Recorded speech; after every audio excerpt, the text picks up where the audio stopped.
Imagine lying down at night, your head on the pillow, but your mind refusing to rest. Thoughts spin around like a storm, questions about your future, regrets from your past, doubts about whether you're on the right path. You feel lost, uncertain, as if everyone else knows exactly where they're going while you're wandering in circles.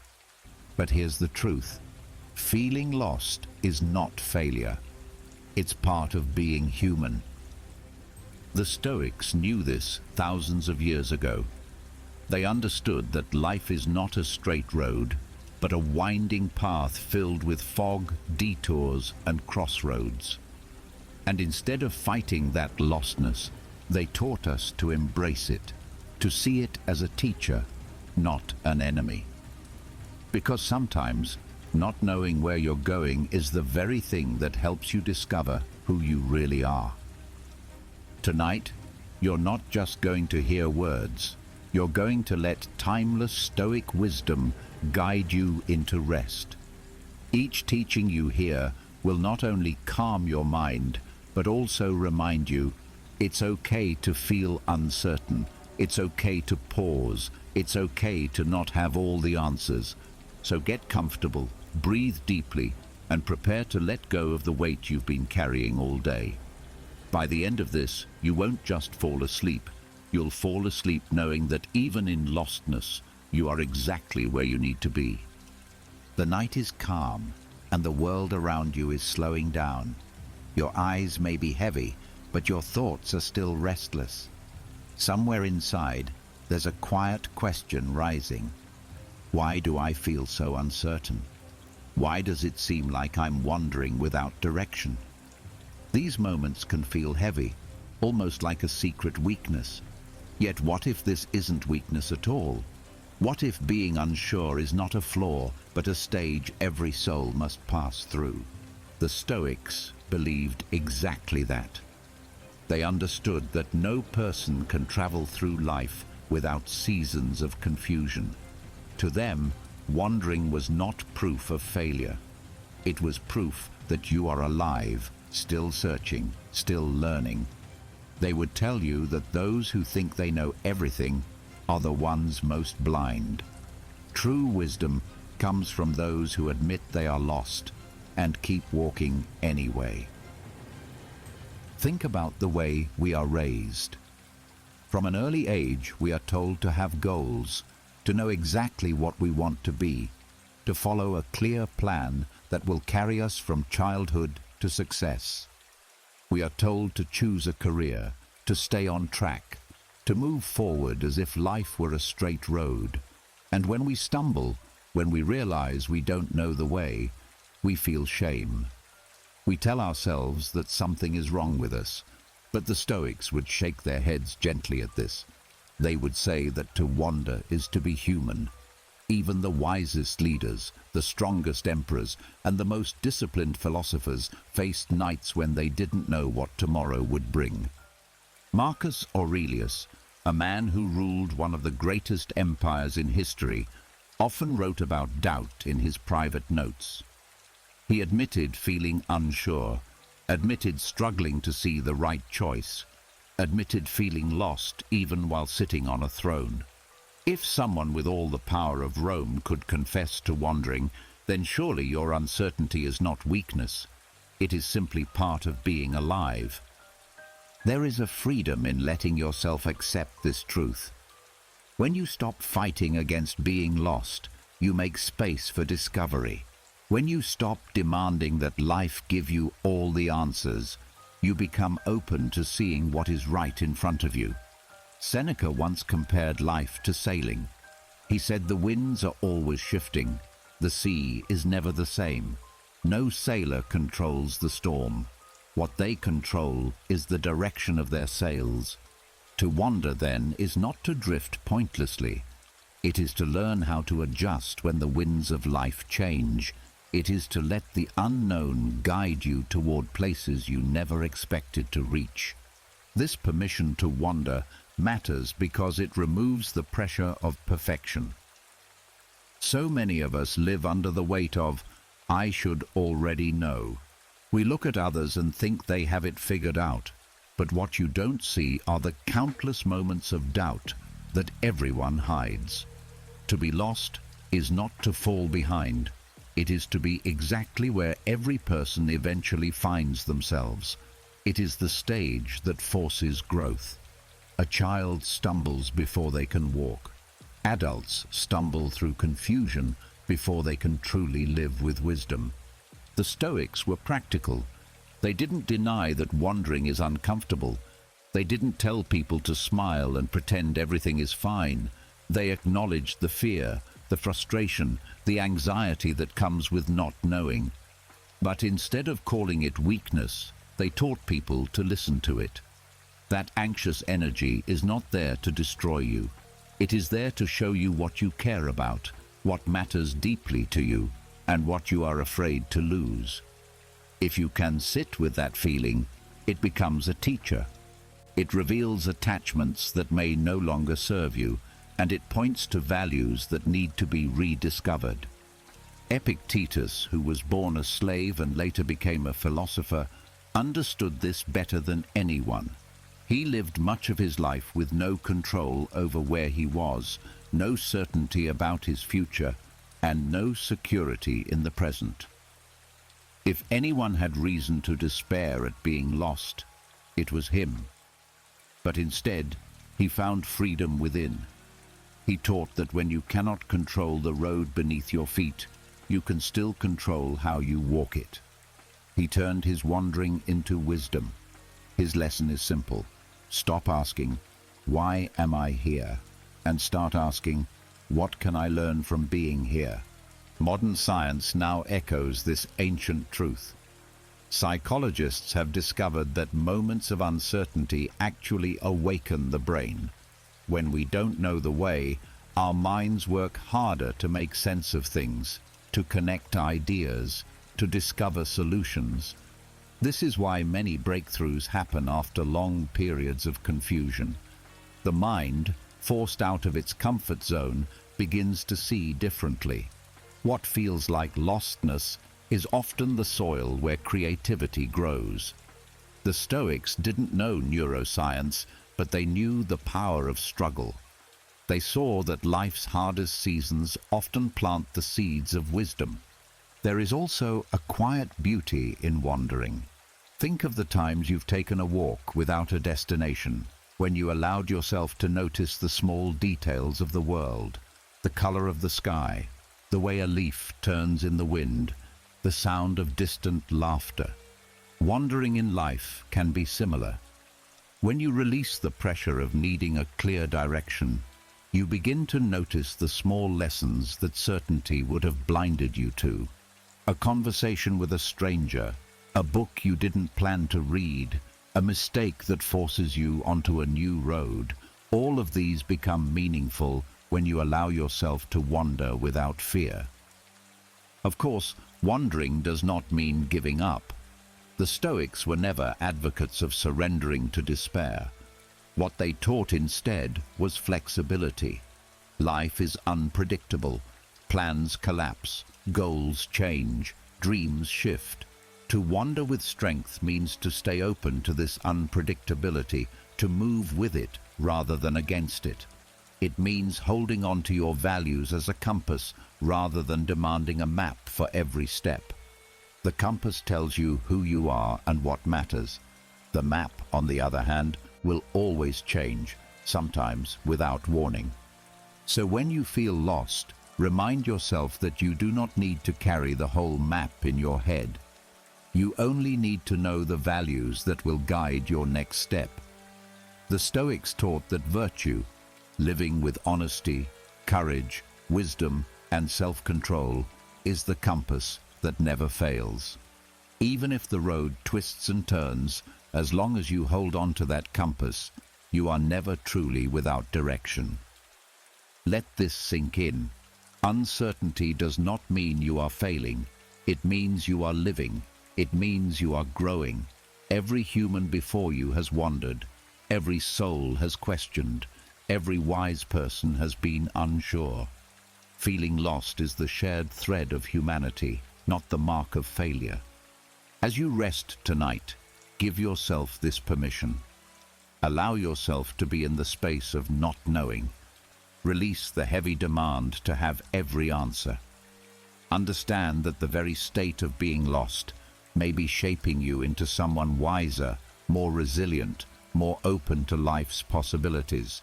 You are not broken, you are simply in motion. And this wandering, this not knowing, may be the exact preparation you need for what lies ahead. So, close your eyes with this thought. You are allowed to wander. You are allowed to feel uncertain. And far from being a sign of weakness, it may be the strongest, most human thing about you. For those who dare to admit they are lost are often the ones who truly find the way. When you accept that wandering is not weakness, but a stage of becoming, something shifts inside. The weight of shame lightens, and the fog begins to take on a new form. What once felt like confusion now starts to look like a mirror. Lostness doesn't just leave you empty, it quietly reveals truths you could not see when the path seemed clear. It strips away illusions, shows you the things you hold too tightly, and brings to the surface the attachments you never realized were controlling you. In this way, being lost becomes one of life's most powerful teachers, offering perspective no comfort zone could ever give. This is where the Stoics spoke with unusual depth. They knew that when life shakes you from your routines, you begin to notice what you leaned on most. At first, the feeling is unsettling. You discover that the goals you thought defined you may not bring the satisfaction you expected. You realize that the identity you've worked so hard to maintain is fragile. Yet this disruption is not meant to destroy you. It is meant to show you what is real and what is decoration. When disorientation enters, it pulls back the curtain on dependency.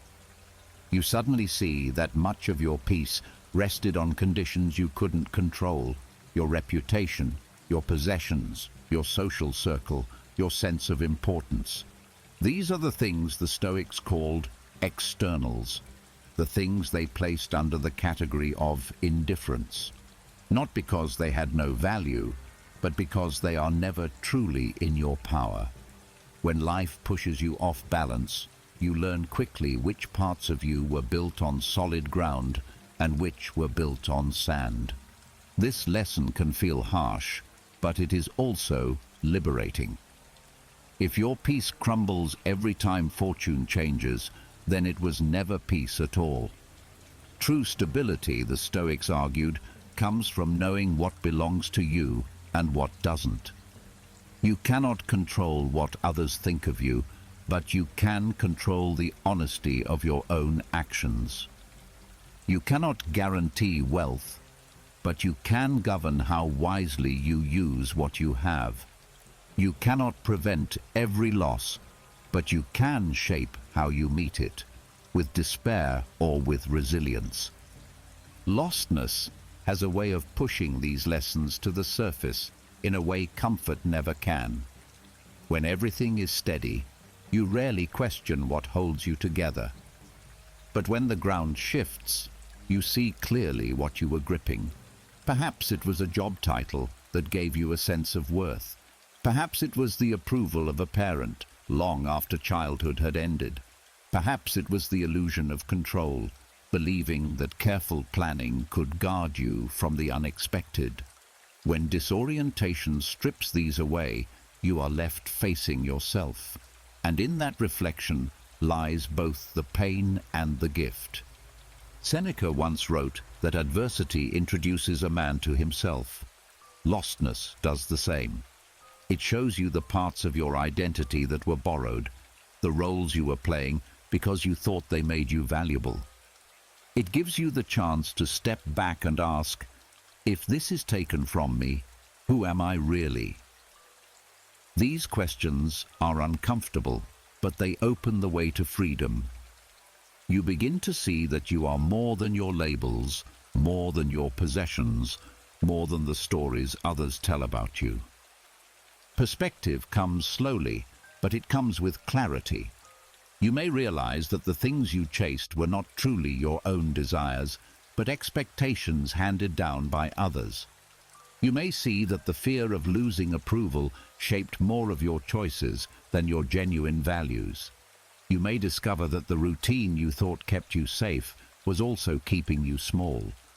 Lostness exposes these hidden contracts we make with life, those silent agreements where we trade freedom for comfort, authenticity for acceptance. Once exposed, they can no longer control you in the same way. The Stoics believed that life's disturbances were not punishments, but reminders. They were the sharp taps on the shoulder that forced you to wake up. In this way, being lost becomes a reset button. It shakes you free from the momentum of habits and asks you to look again at what you're doing and why. Marcus Aurelius urged himself to consider every day as if it were his last, not to breed fear, but to sharpen his sense of what mattered most. When lostness interrupts, it gives you that same sharpening. It asks, are you living by accident or by design? Consider the way a traveler reacts when they lose the path in a forest. At first, there is panic, but as the adrenaline fades, the senses heighten. The traveler listens more carefully to the wind, notices the direction of the sun, feels the texture of the ground. Disorientation teaches awareness. In life, the same process happens. When certainty dissolves, you begin to notice the small signals you ignored before. A conversation that sparks insight, a quiet desire long buried, a restlessness in your heart that tells you change is overdue. These become the landmarks of your inner map, guiding you towards something truer.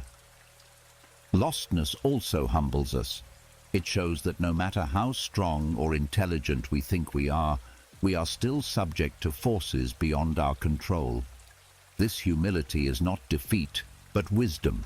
It softens arrogance and builds compassion. When you know what it feels like to be without direction, you become gentler with others who are wandering too. You stop judging people by the clarity of their plans and start seeing the courage in their struggles. But there is another lesson hidden here. Lostness recalibrates desire. When the usual anchors disappear, you begin to ask deeper questions. What do I truly need? What do I truly want? And often the answers are far simpler than the lives we built around them.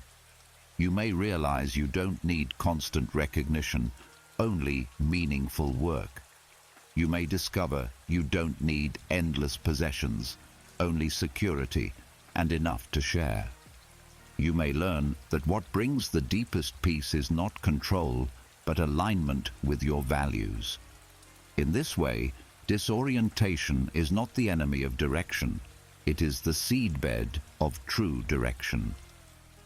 Epictetus would often remind his students that if something external can be taken from you, then it never truly belonged to you. Only your judgments, your choices, your character remain fully yours. Lostness forces you to test this truth. When the externals fall away, you face the question of what remains. At first, it can feel like nothing, but slowly, if you allow the lesson, you realize that what remains is the core of you, the part that no storm can touch. That is where real freedom lies. There is an old saying that perspective is not what you look at, but how you look at it. Lostness teaches this by necessity. Two people can face the same confusion, but one collapses under it, while the other discovers clarity. The difference lies not in the situation, but in the perspective. The Stoics trained themselves to see every disruption as material for growth. They didn't deny the pain, but they asked, how can this shape me? What does this reveal about what I cling to? How can I become freer through this? In asking these questions, disorientation transforms into wisdom. As the lesson deepens, lostness shows its most profound gift.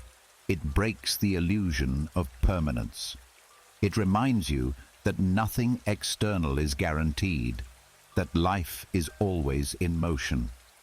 Far from making life bleak, this realization sharpens your gratitude. You learn to treasure what is here now instead of clinging to what may vanish tomorrow. The Stoics practiced this through daily reflection, reminding themselves that fortune is a guest, not a possession. When you live with this awareness, lostness no longer terrifies. It becomes a reminder to love what is present while it is present. The perspective gained through wandering is not abstract. It is practical. It shapes the way you handle relationships, the way you pursue work, the way you care for your own mind. You stop chasing approval that never satisfies. You stop wasting time on desires that leave you empty. You begin to build your life on values that endure through uncertainty. And in doing so, you find a strength that no external storm can wash away. So when confusion enters, let it teach you. Let it reveal the attachments that were silently steering your choices. Let it strip away the illusions of control. Let it humble you, awaken you, sharpen you. For though lostness feels like emptiness, it is often the very space where your truest direction takes root. And as you rest tonight, remember, the path may twist, the signs may fade, the map may vanish, but the perspective gained in wandering will always light the way forward. You are not simply lost. You are being shown what matters most. When lostness teaches you to see attachments clearly and helps you reorder what truly matters, another lesson quietly follows. It is not about moving faster, nor about rushing toward a new direction. It is about stillness. The Stoics called this suspension a deliberate pause in judgment when the way ahead is covered in fog. Most people react instantly, trying to escape discomfort with quick answers. Yet wisdom lives in the pause, in the ability to hold back your judgment long enough to let truth rise on its own. There is a unique strength in restraint. The urge to decide quickly often comes from fear, the feeling that uncertainty itself is dangerous. But the Stoics argued that the greater danger lies in hasty judgment. When you rush to label something as good or bad, right or wrong, you close the door to other possibilities. Suspension teaches patience in thought, giving space for clarity that speed cannot provide. This art of waiting before deciding is not passivity.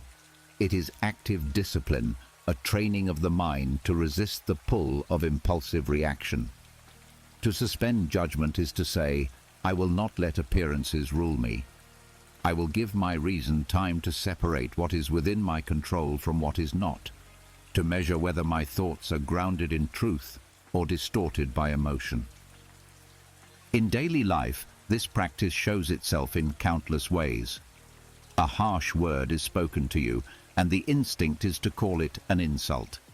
Yet if you suspend judgment, you can ask, what if it was spoken from ignorance, from pain, from misunderstanding? Without the pause, anger takes over.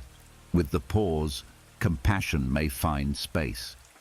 A sudden misfortune strikes, a lost job, a broken plan. The reflex is to call it disaster. But if you hold judgment, you may later see it as an opening, a redirection, even a gift. This is why Epictetus advised his students to not be swept away by first impressions. Appearances, he said, are persuasive, but they are not always true. Suspension is also protection against manipulation. The world constantly pulls at your emotions, trying to win your instant approval or outrage. Advertisers, politicians, even acquaintances often rely on your tendency to react without reflection. By practicing suspension, you build a shield. You learn to stop and ask, what is being asked of me? What assumptions are hidden here? What do I know for certain, and what is only guesswork? This habit turns confusion into strength, because while others rush into traps of judgment, you stand steady, waiting until you see clearly. But why is this so difficult? Because the human mind craves certainty.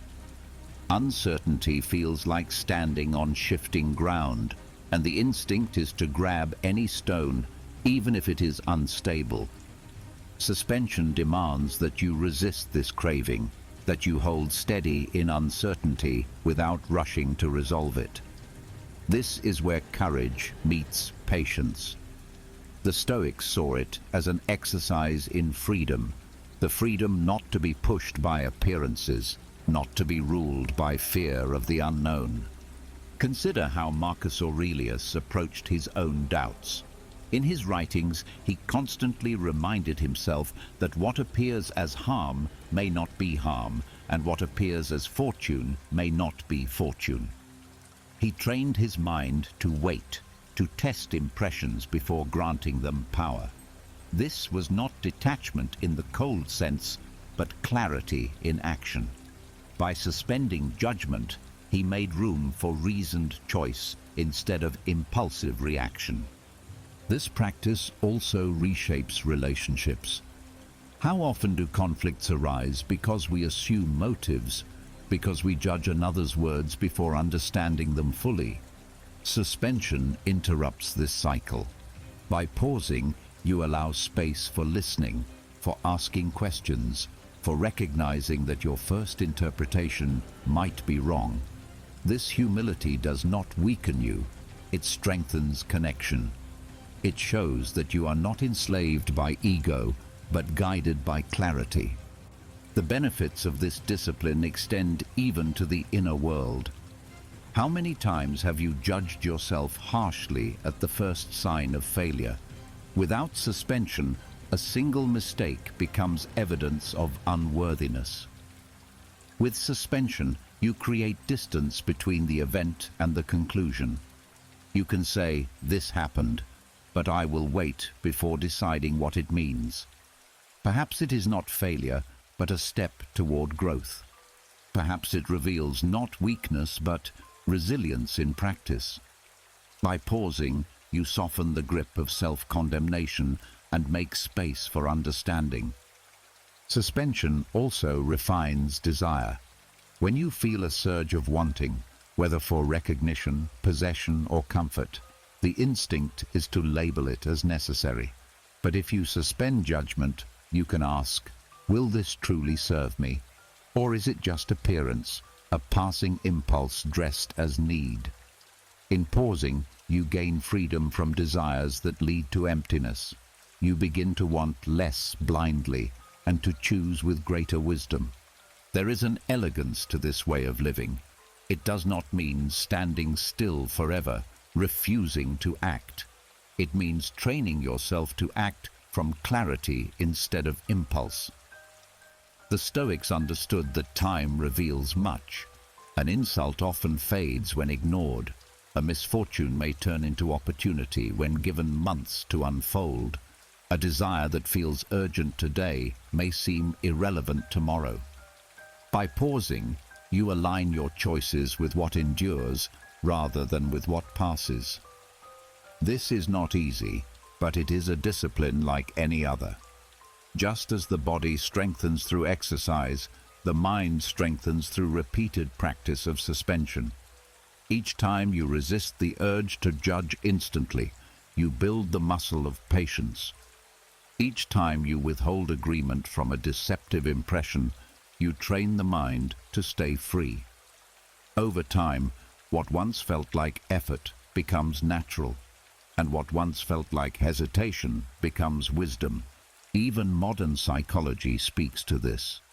Studies on mindfulness show that the ability to pause before reacting reduces stress, improves decision-making, and strengthens emotional regulation.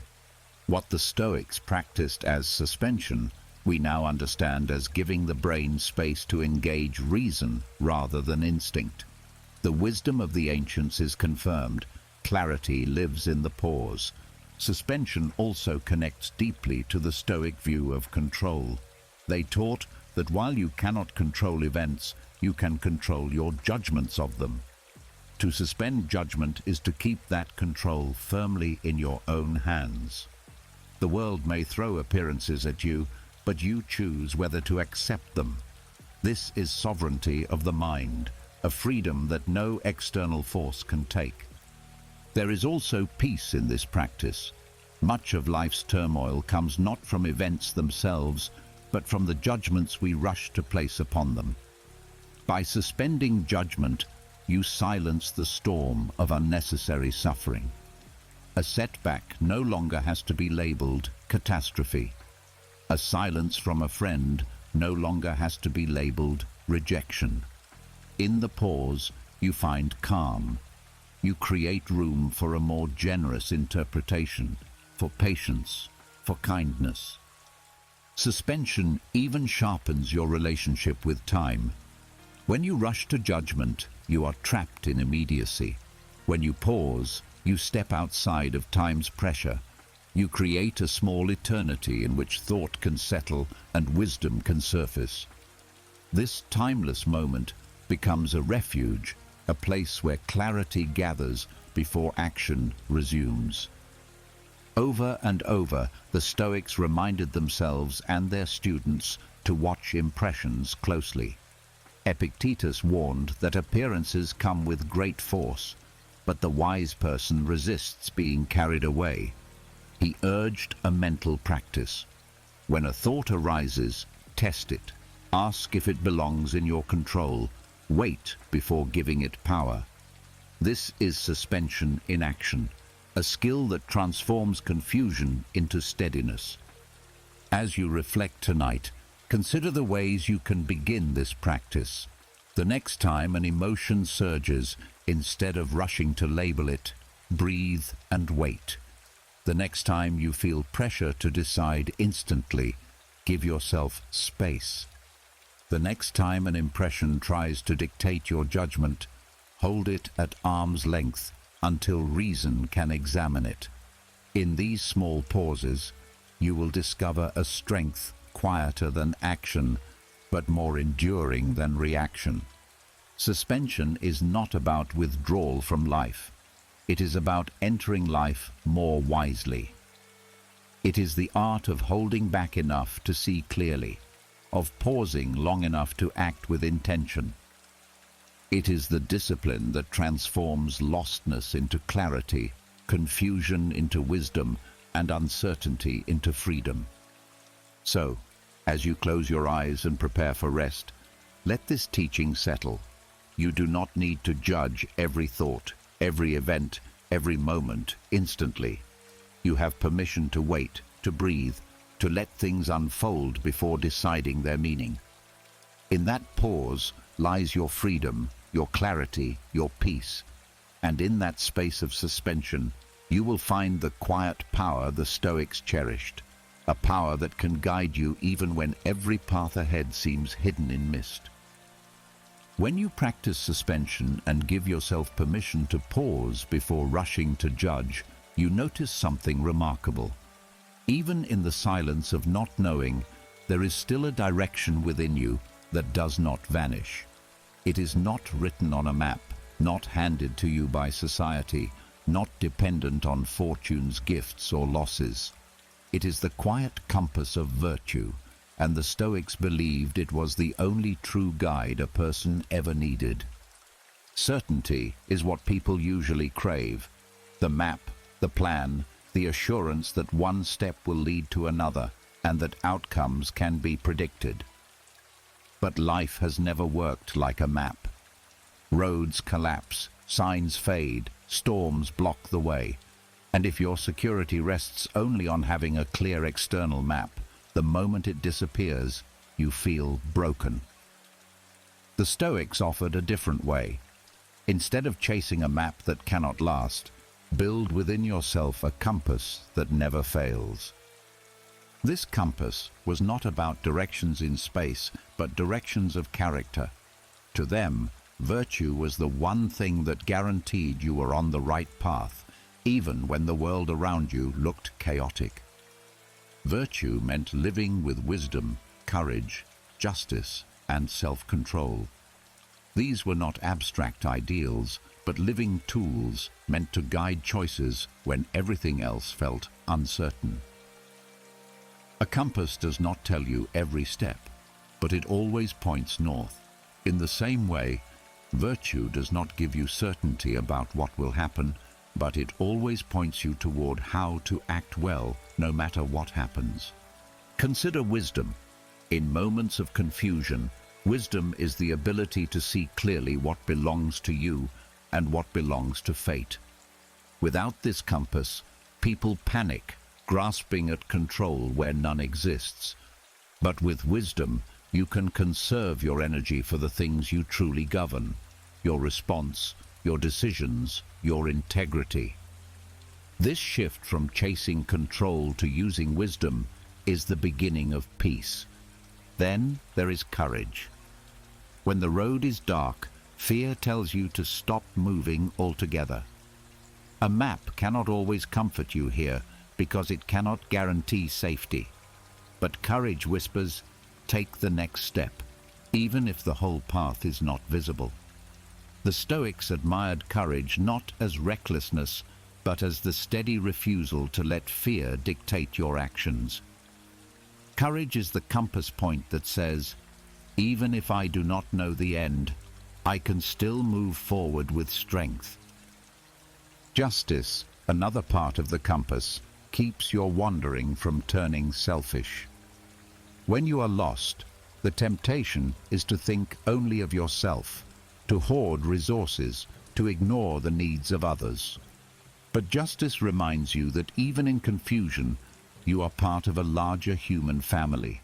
Your actions ripple outward. Choosing fairness, kindness, and responsibility ensures that your wandering strengthens community rather than harms it. This orientation prevents lostness from becoming isolation. And finally, self-control. When certainty vanishes, desire grows louder. The craving for quick relief or distraction becomes strong.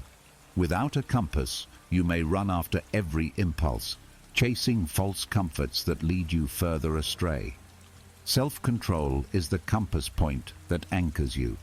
It says, do not let every craving pull you. Choose what aligns with your deeper values. This discipline turns lostness into refinement, shaping you into someone who is steady even when circumstances shift. Together, these virtues form a compass far more reliable than any map. A map tells you where to go, but it cannot adapt when the terrain changes. A compass always shows direction, no matter how the landscape shifts. The Stoics insisted that the person who lives by virtue cannot truly be lost, because their way of walking is guided by what endures. This way of thinking removes the obsession with outcomes. Maps focus on destinations. Compasses focus on orientation. By trusting a compass, you are free to accept that outcomes may differ from your plans, yet you remain aligned with what matters most. Seneca once said that no wind is favorable to the sailor who does not know to which port he sails. But he also taught that the wise person's true port is virtue itself, not external success. In other words, even if fortune sends storms, you reach your destination if your actions have been guided by virtue. Think about how this applies to ordinary struggles. A career path may collapse unexpectedly. If you lived only by the map, you feel devastated because the route you trusted is gone. But if you live by the compass, you ask, how can I meet this with wisdom? How can I act with courage? How can I remain just and disciplined? Suddenly the collapse is not the end, but the stage for practicing your highest values. Or consider relationships. Certainty tempts you to believe that people will always stay, always behave as you hope. When they disappoint, you feel betrayed. But with the compass, your focus is not on controlling others, but on living with justice and integrity yourself. You cannot stop others from leaving, but you can ensure that your own role in the relationship is guided by fairness, honesty, and love. This keeps your dignity intact no matter what others choose. The Stoics also warned against confusing the map with the compass in matters of desire. External goals, wealth, fame, recognition, are like destinations marked on a map. They may or may not be reached, and often they bring less fulfillment than expected. The compass of virtue, however, gives direction in every pursuit. If you chase wealth without virtue, it corrupts. If you chase recognition without virtue, it enslaves you to opinion. But if you pursue these with wisdom, courage, justice, and self-control, even if you fail to reach them, you succeed in character. This distinction is powerful because it transforms failure itself. On a map, failure means you did not reach the point you wanted. With a compass, failure is only if you abandon virtue. As long as you remain aligned with your compass, even loss can be victory, because it proved your steadiness. The Stoics believed that fortune could strip away everything, but it could never take virtue unless you gave it up yourself. That is why Epictetus, though born a slave, insisted that he was freer than many rich men, because his compass of virtue made him sovereign over himself, regardless of his outward condition. Modern life offers countless examples of why the compass is greater than the map. Technology shifts, economies rise and fall, relationships change overnight. To live by maps alone is to constantly redraw them in frustration. To live by the compass is to have stability in motion, clarity in change. You can walk through shifting times with confidence because your orientation remains steady. Even death, which terrifies those who live by the map, loses its sting when you live by the compass. A map ends at death. It is the final boundary. But the compass does not fear this boundary, because virtue can be practiced until the last breath. Marcus Aurelius reminded himself often that death is natural, not to be feared. His comfort came not from certainty about what lies beyond, but from knowing that as long as he lived, he could live with virtue. That was enough. This way of thinking demands trust in yourself, not in your impulses or emotions, which shift like weather, but in your capacity to live by values that endure. The compass is inside you, but you must choose to follow it. This is why the Stoics practiced daily reflection, journaling, and exercises to test their judgments. They were polishing their compass, making sure it pointed true. The more you rely on this compass, the freer you become. No longer do you depend on perfect maps, on promises of certainty, on guarantees that the world can never give. You walk into uncertainty with calm, because your direction does not depend on the terrain. You know that storms may come, roads may vanish, losses may strike, but your compass still points true. And so, as you rest now, let this thought steady you. You do not need the whole map of life to feel secure. You only need the compass within. Align yourself with wisdom, courage, justice, and self-control, and no matter how the world shifts, you will not be lost. For those who live by maps are always at the mercy of change, but those who live by the compass of virtue carry their direction wherever they go.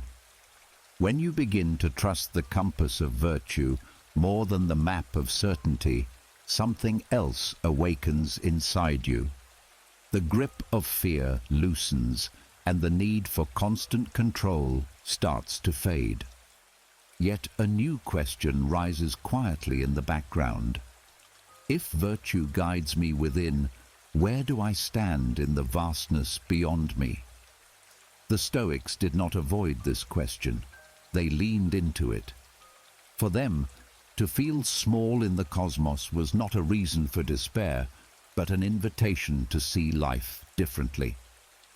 There is a moment every human has felt, looking up at the night sky or watching the ocean stretch without end, when the scale of existence makes you aware of your own fragility.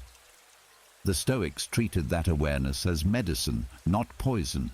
They believed that remembering your smallness heals arrogance, dissolves unnecessary anxieties, and teaches freedom. When you stop pretending to be the center of the universe, you discover a strange kind of lightness.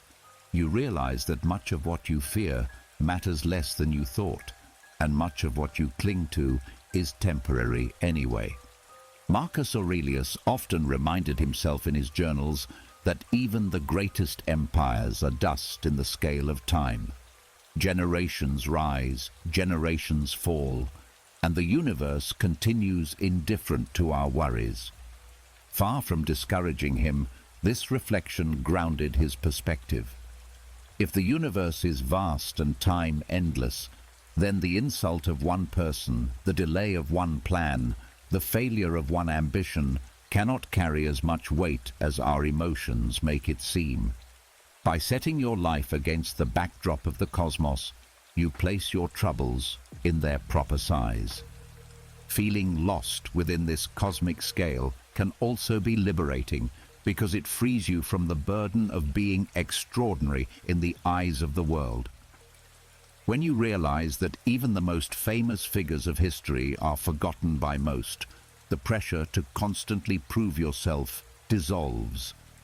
You begin to live less for applause and more for alignment with your own compass. Seneca wrote that glory built on opinion fades quickly, but virtue remains.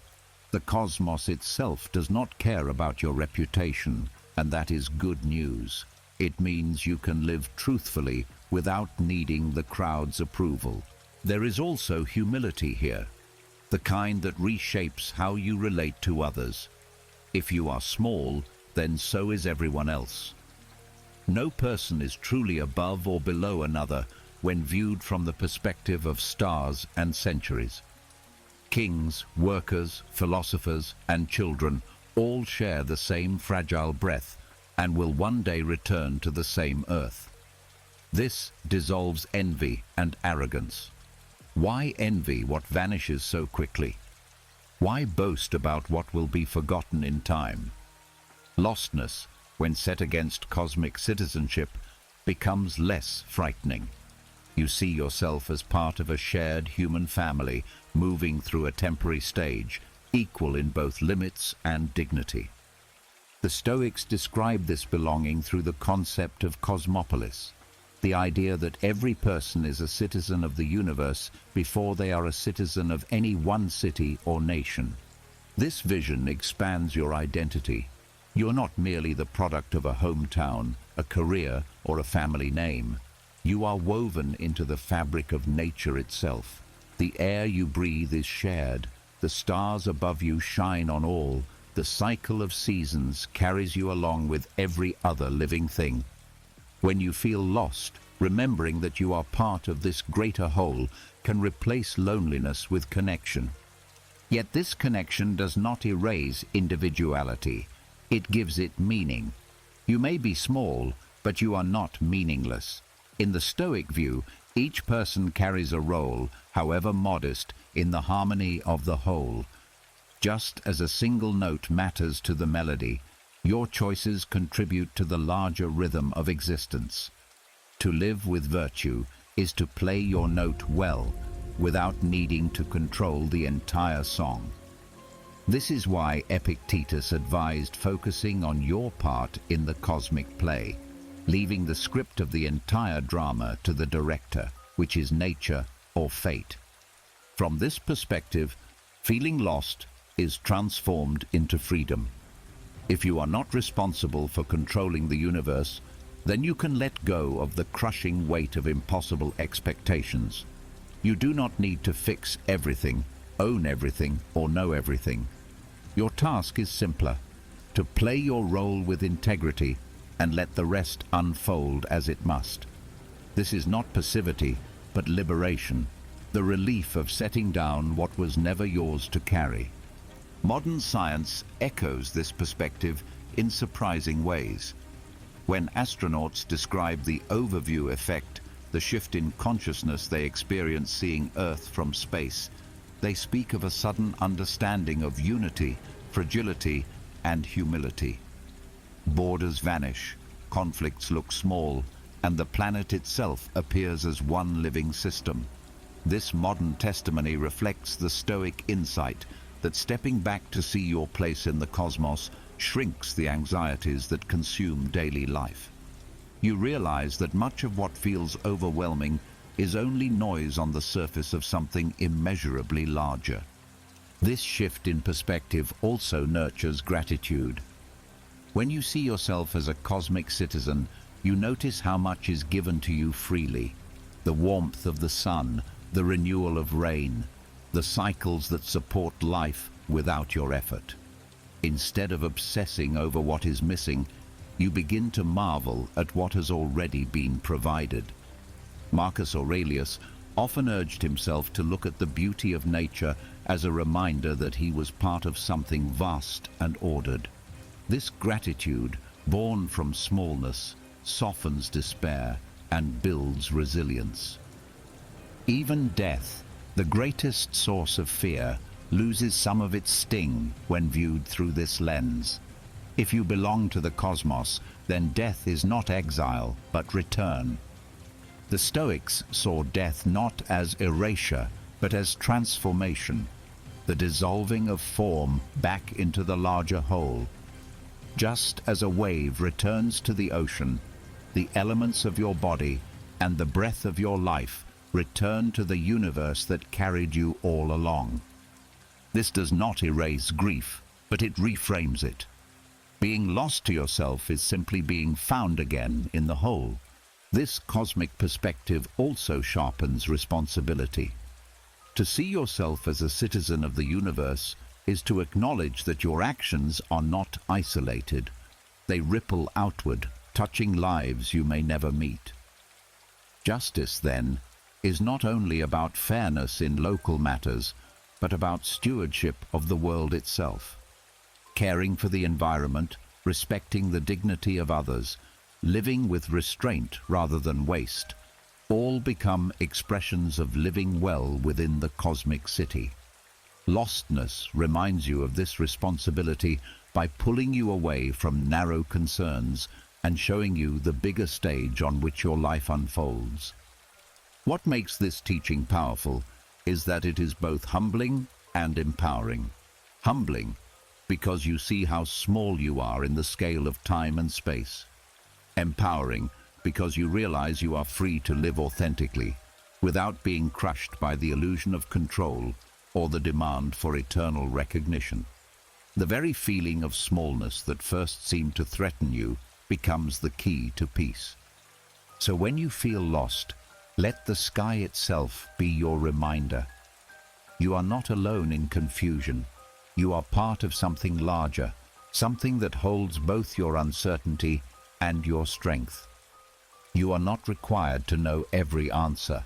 You are required only to walk with virtue, to play your part as a citizen of the cosmos, and to let the vastness remind you of both your limits and your belonging. In that belonging, lostness transforms into liberation. When the feeling of cosmic citizenship softens despair and reminds you that you are part of something larger, the question becomes how to live inside this vastness when confusion still clouds your steps. Awareness of your smallness gives perspective, but it does not erase the twists of fate that arrive without warning.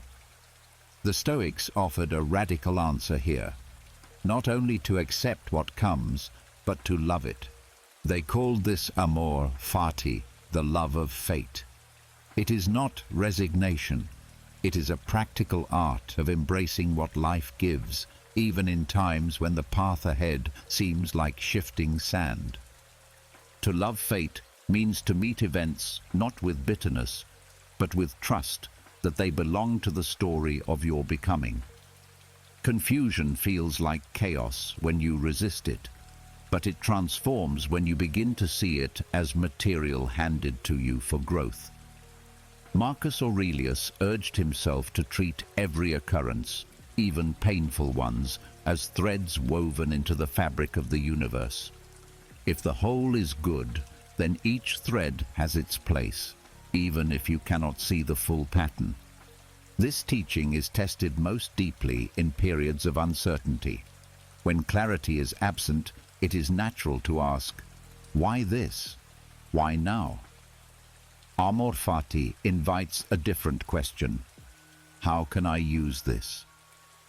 It shifts the focus from complaint to application. Confusion then becomes not an obstacle, but a field of practice. Each frustration is an exercise in patience, each setback an opportunity for courage, each silence an invitation to listen more deeply. By training yourself to love even these moments, you stop waiting for ideal conditions to live well. You live well now, in the middle of uncertainty. One way to practice this is through reframing. When something unexpected happens, the reflex is to label it loss. But if you deliberately ask, what hidden gift might be here? You align yourself with amor fati.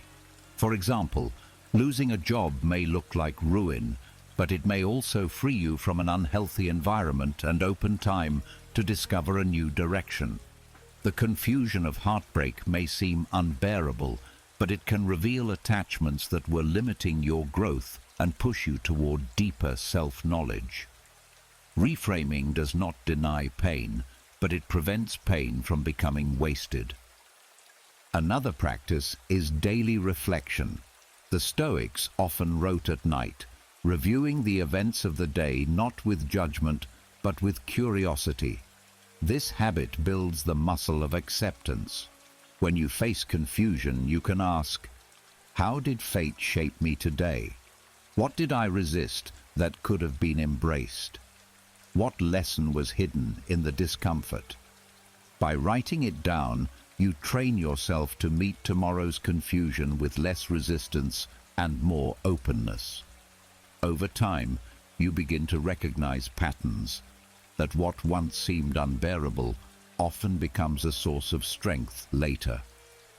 The discipline of gratitude also strengthens amor fati.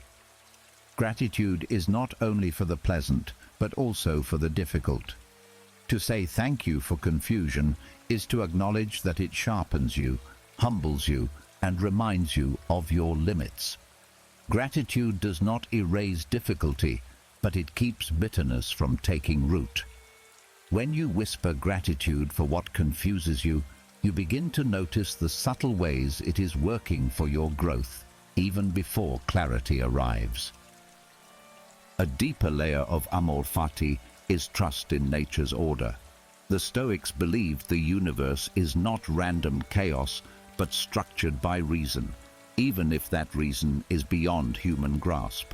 To love fate is to accept that what comes to you is part of that order. You may not see the purpose now, but you trust that it belongs. This trust is not blind faith, but a rational decision to align yourself with reality rather than fight it. Fighting reality drains you. Accepting it frees your energy to respond with dignity. In confusion, this principle can be applied in very practical ways. When you feel paralyzed by indecision, instead of demanding certainty before moving, take the step that aligns most with your values. Trust that fate will shape the outcome as it should. When plans collapse, instead of mourning the lost map, treat the collapse as the universe's redirection. Ask yourself, if this door closed, what door is being shown to me instead? This mindset prevents stagnation. It turns every ending into the beginning of another role in the cosmic play. The art of amor fati also reshapes relationships. Often we suffer because we resist the way others are. We wish they were different, that they would act according to our desires. To love fate is to accept people as they are, not as we want them to be. This does not mean approving harmful behavior, but it means acknowledging that they too are threads in the tapestry. By meeting them without constant resistance, you reduce conflict within yourself. You gain freedom by aligning with reality rather than fantasies of control. Periods of confusion also test your relationship with time. When the future looks uncertain, fear projects endless negative scenarios. Amor fati brings you back to the present. It teaches you to embrace the moment as it is, not as you wish it to be. Marcus Aurelius reminded himself often, "This moment is enough." In loving fate, you stop postponing peace until conditions are perfect. You practice peace now, even in disorder. This discipline teaches you that clarity is not something the future must deliver. It is something you can cultivate by embracing the present fully. Modern psychology echoes this wisdom through studies of resilience. People who thrive in hardship are not those who suffer less, but those who interpret suffering differently. They see meaning in it, even if the meaning is not immediately clear. This aligns directly with amor fati. By interpreting confusion as purposeful rather than pointless, you reduce despair and increase perseverance. Your energy shifts from "why me" to "what now?" There is also joy in this practice, though it may sound strange. Joy comes not from avoiding struggle, but from embracing life as a whole. To say yes to fate is to welcome the entire experience of being human, the highs, the lows, the losses, the gains. It is to see even confusion as a gift of existence. Nietzsche, centuries after the Stoics, said that the highest form of love is to wish that everything repeat exactly as it is. The Stoics would nod in agreement. To love fate is to love the whole story, not just the parts you prefer. This practice also strengthens courage. When you love fate, you stop living in fear of what might come. You do not tremble at uncertainty because you have already chosen to embrace it. This courage is not loud, but steady. It allows you to meet life with open hands instead of clenched fists. Even if the path is unclear, you walk with trust that whatever meets you belongs. That trust turns wandering into journey, confusion into discovery. One final aspect of amor fati is service. When you accept and love your fate, you become more available to others. No longer consumed by resistance to your own circumstances, you have more energy to support those around you. Confusion becomes less isolating because you realize that everyone faces it, and by embracing yours, you can help others embrace theirs. This builds community, the recognition that we are all walking through uncertainty together, each practicing acceptance in our own way. So when the path ahead is unclear, do not wait for fate to become easy before you welcome it. Practice loving it now as it comes. Reframe confusion as material for growth. Reflect daily to uncover its hidden lessons. Speak gratitude even for the things that disorient you. Trust in the order beyond your vision. Act according to your values, not according to your fears. Accept people as they are. Embrace the present moment and find joy in the whole of existence. This is how amor fati becomes practical, not just philosophy. As you close your eyes tonight, let this thought anchor you. The path may twist, the map may dissolve, the future may remain hidden, but you are free to love even this. You are free to meet fate with open arms, to embrace confusion as part of the gift of being alive. In that love, fear dissolves, resistance softens, and life itself becomes lighter. To love fate is to live fully, even when clarity hides, and to find peace not after the storm, but within it. When love of fate teaches you to embrace what comes, even in times of confusion, there is still another challenge that remains. Fate delivers not only events, but also thoughts, and these thoughts often arrive uninvited. Some are whispers of courage, but many are shadows of fear, despair, and false belief. In periods when the mind feels foggy and directionless, the greatest danger is not the confusion itself, but the judgments you allow to root inside. The Stoics warned that every disturbance begins not in the world, but in the mind's agreement with an impression. This is where the discipline of assent becomes essential. Assent means the inner decision to accept or reject a thought. Events themselves are neutral, but when a thought arises, this is unbearable. I am worthless. Nothing will ever improve. You hold the power to either grant it authority or leave it outside the gates of your reason. Epictetus compared the mind to a fortress, reminding his students that impressions will storm the walls, but entry depends on whether the guard opens the gate.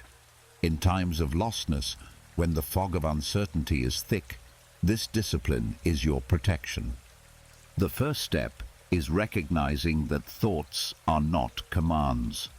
A foggy mind tends to treat every thought as truth simply because it appeared. But the Stoics taught that impressions arrive automatically, without your control. What is yours to control is the assent you give. This means you can see a thought without becoming it. This is unbearable may arise, but you can pause and ask, is this true, or is this only my fear speaking? By refusing immediate agreement, you create space for reason to examine the impression before it shapes your emotions. This pause is the heart of the discipline. Just as suspension trains you to hold judgment on external events, the discipline of assent trains you to hold judgment on inner impressions. Without it, destructive thoughts multiply unchecked, feeding anxiety and despair. With it, you learn to sift your thoughts like a careful gardener, pulling weeds before they overrun the soil. You cannot stop weeds from appearing, but you can decide which plants are allowed to grow. In practice, this begins with awareness. When your mind feels foggy, write down the dominant thoughts racing through it. On paper, they lose some of their power. Then ask the Stoic questions. Is this within my control? Is this thought aligned with reason? Does this thought help me live with virtue? If the answer is no, refuse assent. Refusal is not violent suppression, but gentle redirection. You let the thought pass, like a cloud drifting across the sky, while anchoring yourself to what you know is real. Marcus Aurelius often reminded himself that the mind has the power to take back control by refusing to paint events with false colors. A setback is only a setback if you assent to that label. Otherwise, it is simply an event, raw and undecorated.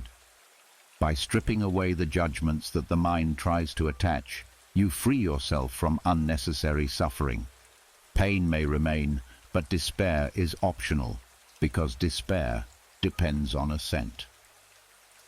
One of the most practical exercises the Stoics used was to rehearse impressions before they arrived. They trained themselves daily with thoughts such as, I may lose my possessions today, I may be insulted today, I may face illness today. By rehearsing, they built readiness to meet these impressions without shock. Then, when the fog of lostness rolled in, they were less likely to be overtaken by destructive thoughts. This is preventive discipline, the strengthening of the guard before the storm. Another method is dialogue with yourself. When a thought arises, do not simply push it away. Question it. If the thought says, "This is hopeless," ask, "What evidence do I have? Is it truly hopeless, or am I impatient for clarity?" If the thought says, "I cannot handle this," ask, "Have I not handled difficulties before? What tools do I have now that I once lacked?" This interrogation reveals many thoughts as hollow. By refusing blind assent, you disarm their power.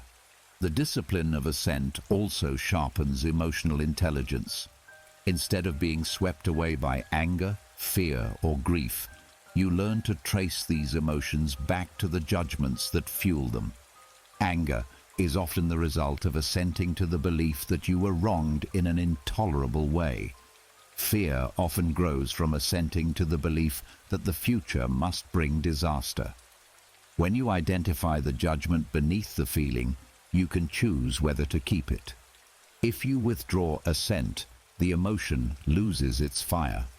This practice is not easy in moments of fog. When clarity is absent, destructive thoughts feel louder. But this is precisely why the discipline is so powerful. It teaches you that you do not need perfect clarity to remain free. You only need the ability to withhold agreement until reason confirms. Even in confusion, you can train yourself to say, "This thought appeared, but I will not surrender to it yet." That small act of delay is an act of freedom. Modern cognitive therapies echo this Stoic wisdom. Therapists often teach patients to challenge automatic negative thoughts, to identify distortions, and to separate reality from mental exaggeration. The process is the same. Refuse blind assent. The science confirms what the Stoics practiced. Much suffering is self-inflicted through unexamined thoughts. By withholding assent, you reduce suffering even when circumstances remain the same. The discipline of assent also deepens your relationship with truth. In a foggy mind, lies masquerade as certainty. I know nothing will improve. I know I am alone. These are not facts, but judgments dressed as facts. Withholding assent forces you to separate what you know from what you assume. This humility protects you from despair.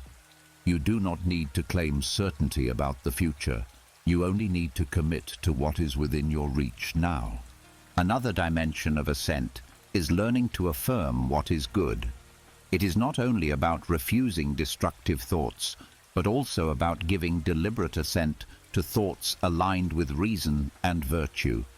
When a thought arises such as, "I can choose patience here," or "I still control my integrity," assent strengthens it. By cultivating these judgments, you build inner stability. Lostness then becomes less about confusion and more about practice, a field where you train the mind to select wisely. The Stoics often described assent as the key to freedom because no external force can make you agree to a thought. A tyrant can control your body, fortune can strip away possessions, but only you can give or withhold assent. Epictetus lived this truth. Though enslaved, he insisted that no master could rule his judgments unless he allowed it. This radical freedom is available in any circumstance, even in the thickest fog of the mind. The discipline also prepares you for resilience in the long term. Life will always send uncertainty, but if you practice daily, you become less reactive over time. Each time you catch yourself about to agree with a destructive thought and instead pause, you strengthen the habit of clarity. This accumulation builds character. Eventually, your mind becomes like a skilled sailor steering steadily through mist, not because the fog lifted, but because the sailor no longer panics at every shadow. As you rest tonight, remember this. Thoughts will come, and many will try to disguise themselves as truth. But you are not powerless. You are the gatekeeper. You decide which judgments to allow inside. In periods of lostness, when the mind feels cloudy, this discipline becomes your anchor. Refuse assent to despair, withhold agreement from fear, deny entry to hopelessness. At the same time, give assent to patience, to courage, to reason. In this way, even a foggy mind can walk in clarity, and lostness itself becomes the training ground for freedom. When the discipline of assent teaches you to guard your mind and refuse destructive judgments, another door quietly opens. What happens when you do not assent to despair, but clarity does not come right away either? You stand in the middle of uncertainty, neither consumed by false beliefs nor illuminated by certainty. Most people rush to escape this place, but the Stoics saw it differently. They saw value in staying with the tension, in living within the space of not knowing. This ability to sit calmly with uncertainty without demanding immediate answers is not weakness. It is a profound strength, a gift often hidden from those who avoid discomfort. The poet John Keats called this gift negative capability, the capacity to remain in uncertainties, mysteries, doubts, without any irritable reaching after fact and reason. Though not a Stoic himself, his words echo Stoic wisdom. For the Stoics, endurance of uncertainty was not passive suffering, but an active exercise of patience, humility, and trust in reason's timing. To sit with not knowing is to acknowledge that wisdom does not always arrive on command, that truth reveals itself when the mind is quiet enough to see it. Most of the world equates confidence with having quick answers, but quick answers often hide shallow thought. The Stoic approach values depth over speed, the courage to delay conclusions until reason has ripened. This practice begins by resisting the urge to fill silence with noise. When confusion arises, the instinct is to grasp at explanations, to cling to guesses, to settle for illusions, just to feel secure. Negative capability interrupts this reflex. It says, remain here in the open space until clarity grows naturally. This discipline requires humility because it admits the limits of human knowledge. Marcus Aurelius often reminded himself that much of the universe is beyond his grasp, that countless causes and patterns lie hidden from human sight. Instead of despairing at this limit, he accepted it. For him, not knowing was not shameful. It was the honest position of a rational being in a vast cosmos. This humility frees you from the exhausting need to always appear certain. It gives permission to say, I do not yet know, and to rest in that truth without panic. There is also courage in this gift. To sit with not knowing is to face the unknown without flinching.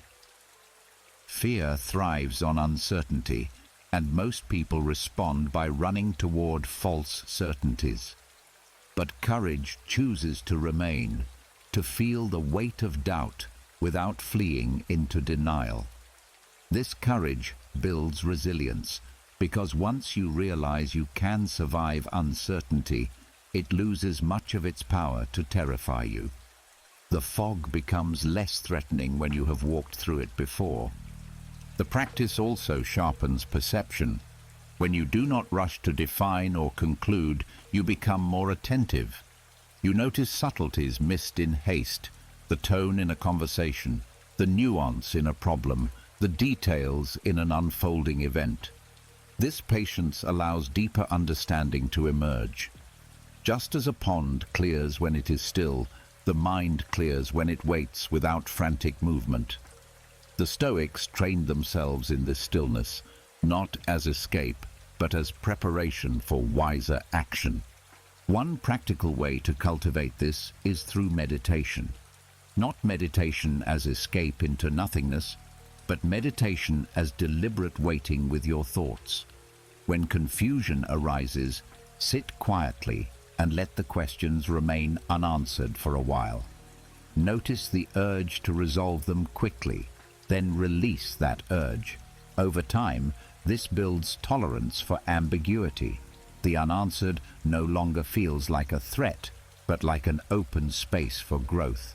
Another practice is conversation rooted in curiosity rather than debate. Instead of rushing to defend an opinion or force a conclusion, approach dialogue as exploration. Ask questions without expecting immediate closure. Allow the other person's perspective to unfold, even if it complicates your own.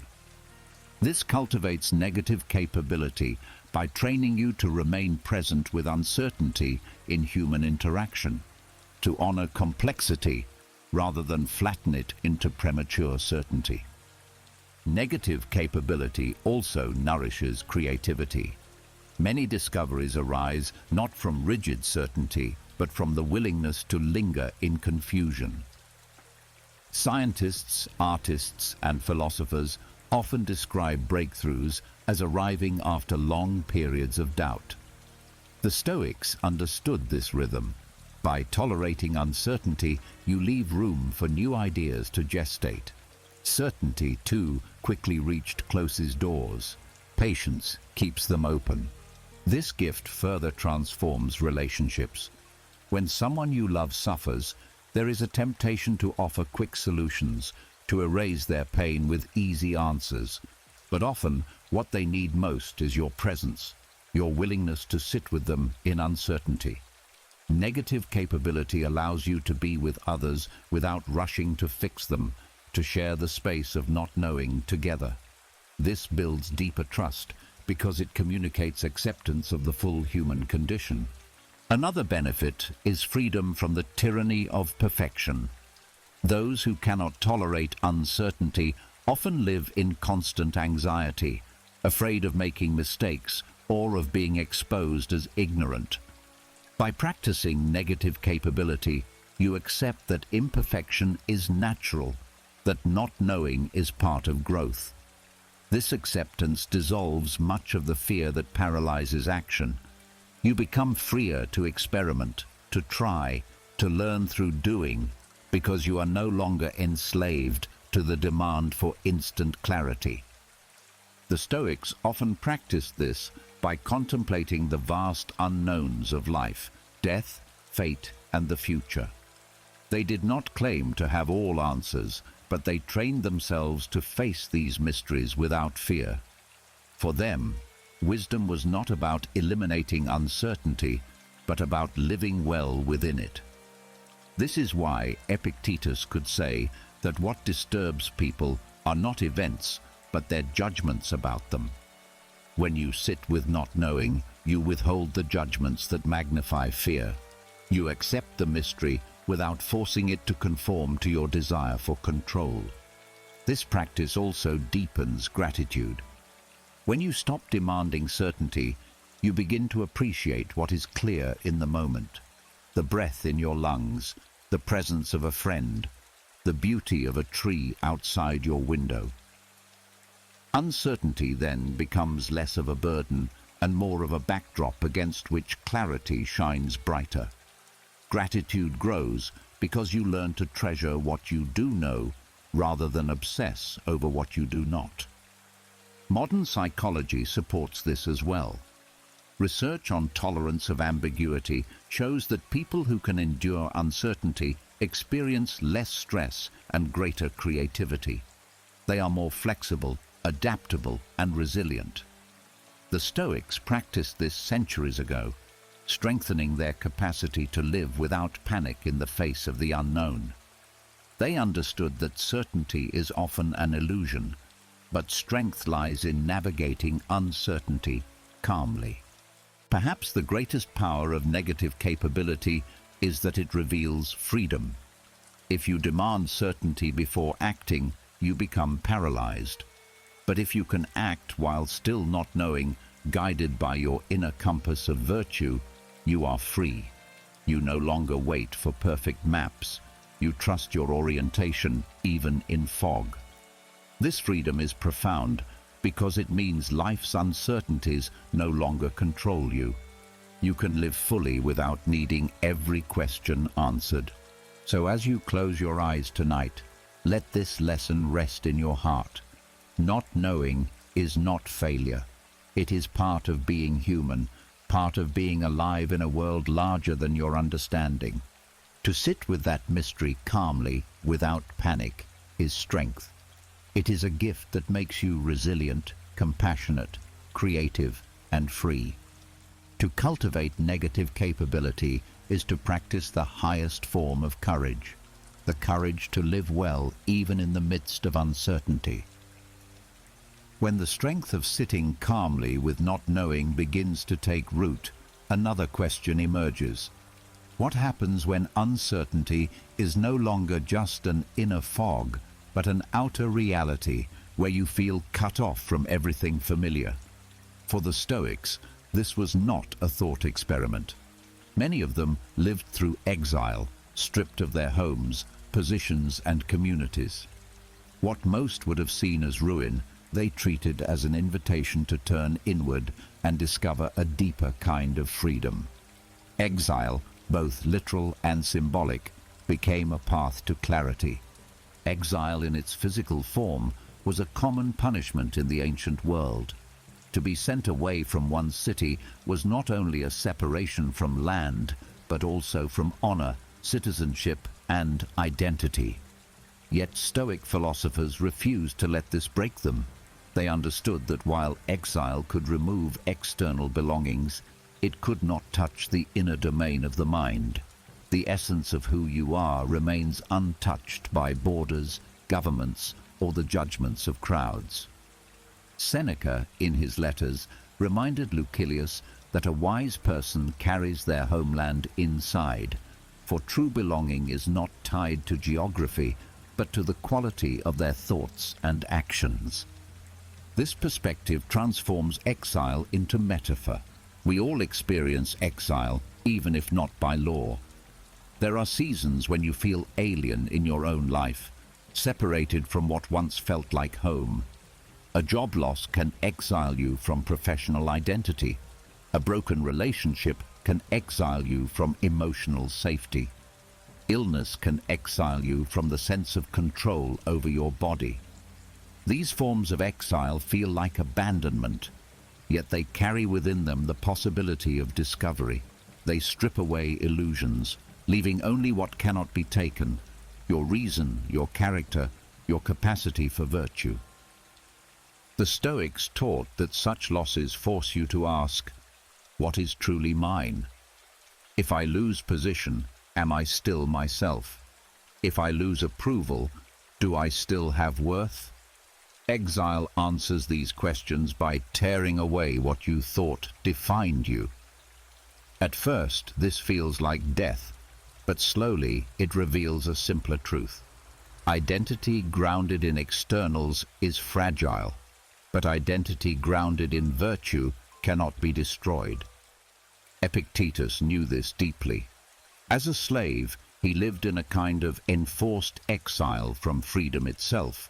Yet he declared himself freer than many rulers because he refused to let external conditions control his judgments. His life demonstrates that even in the harshest exile, clarity can be born. Exile also widens perspective. When you are forced away from the familiar, you see with new eyes. What you once took for granted becomes visible. What you once clung to reveals its fragility. Marcus Aurelius often reflected that standing outside the familiar rhythms of Rome gave him the ability to observe human affairs as if from above. Distance grants clarity. By stepping back, whether by choice or by force, you see what truly matters and what was mere habit. Another hidden gift of exile is that it compels inner resourcefulness. When external supports fall away, you are left with yourself. At first, this feels like emptiness, but in time, it becomes strength. Seneca wrote that adversity reveals whether we are hollow or solid. Exile presses this truth sharply. Without the usual comforts, you discover what you have cultivated within. If you have trained your mind, exile becomes solitude rather than loneliness. If you have neglected your inner world, exile becomes torment. This realization pushes you toward preparation, toward daily practice of virtue, so that when exile comes, you meet it with readiness. There is also liberation in exile. Stripped of roles and expectations, you are free to redefine yourself. The Stoics taught that freedom is not granted by circumstance, but chosen by perspective. Exile provides the perfect test.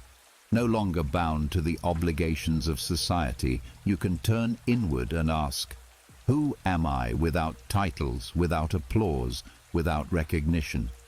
What values remain when the stage is taken away? This reorientation can lead to a purer life, less concerned with appearances and more aligned with truth. Even the pain of exile has value. The loneliness, the silence, the rupture, these carve space for reflection that constant busyness cannot provide. In exile, distractions vanish. You are confronted by yourself. The Stoics believed this confrontation was essential. Too often, we escape into crowds, into work, into noise. Exile removes the escape routes, leaving you face to face with your mind. What first feels like prison can become sanctuary if you choose to engage with it. Modern parallels show this wisdom endures. Many describe exile in the form of displacement, migration, or even social alienation. Yet in these dislocations, new identities are often forged. People discover strength they did not know they had, creativity born from necessity, compassion formed through suffering. The same principle applies to inner exile, times when you feel cut off from your own direction. Instead of viewing these seasons as failures, the Stoic lens reframes them as training grounds, shaping clarity through separation. Exile also clarifies values. When you lose the familiar, you learn what was essential and what was decoration. Many who endure exile report that the absence of luxury reveals how little is truly needed for life. Food, shelter, friendship, purpose, these remain central, while the rest fades as noise. The Stoics prized this simplicity.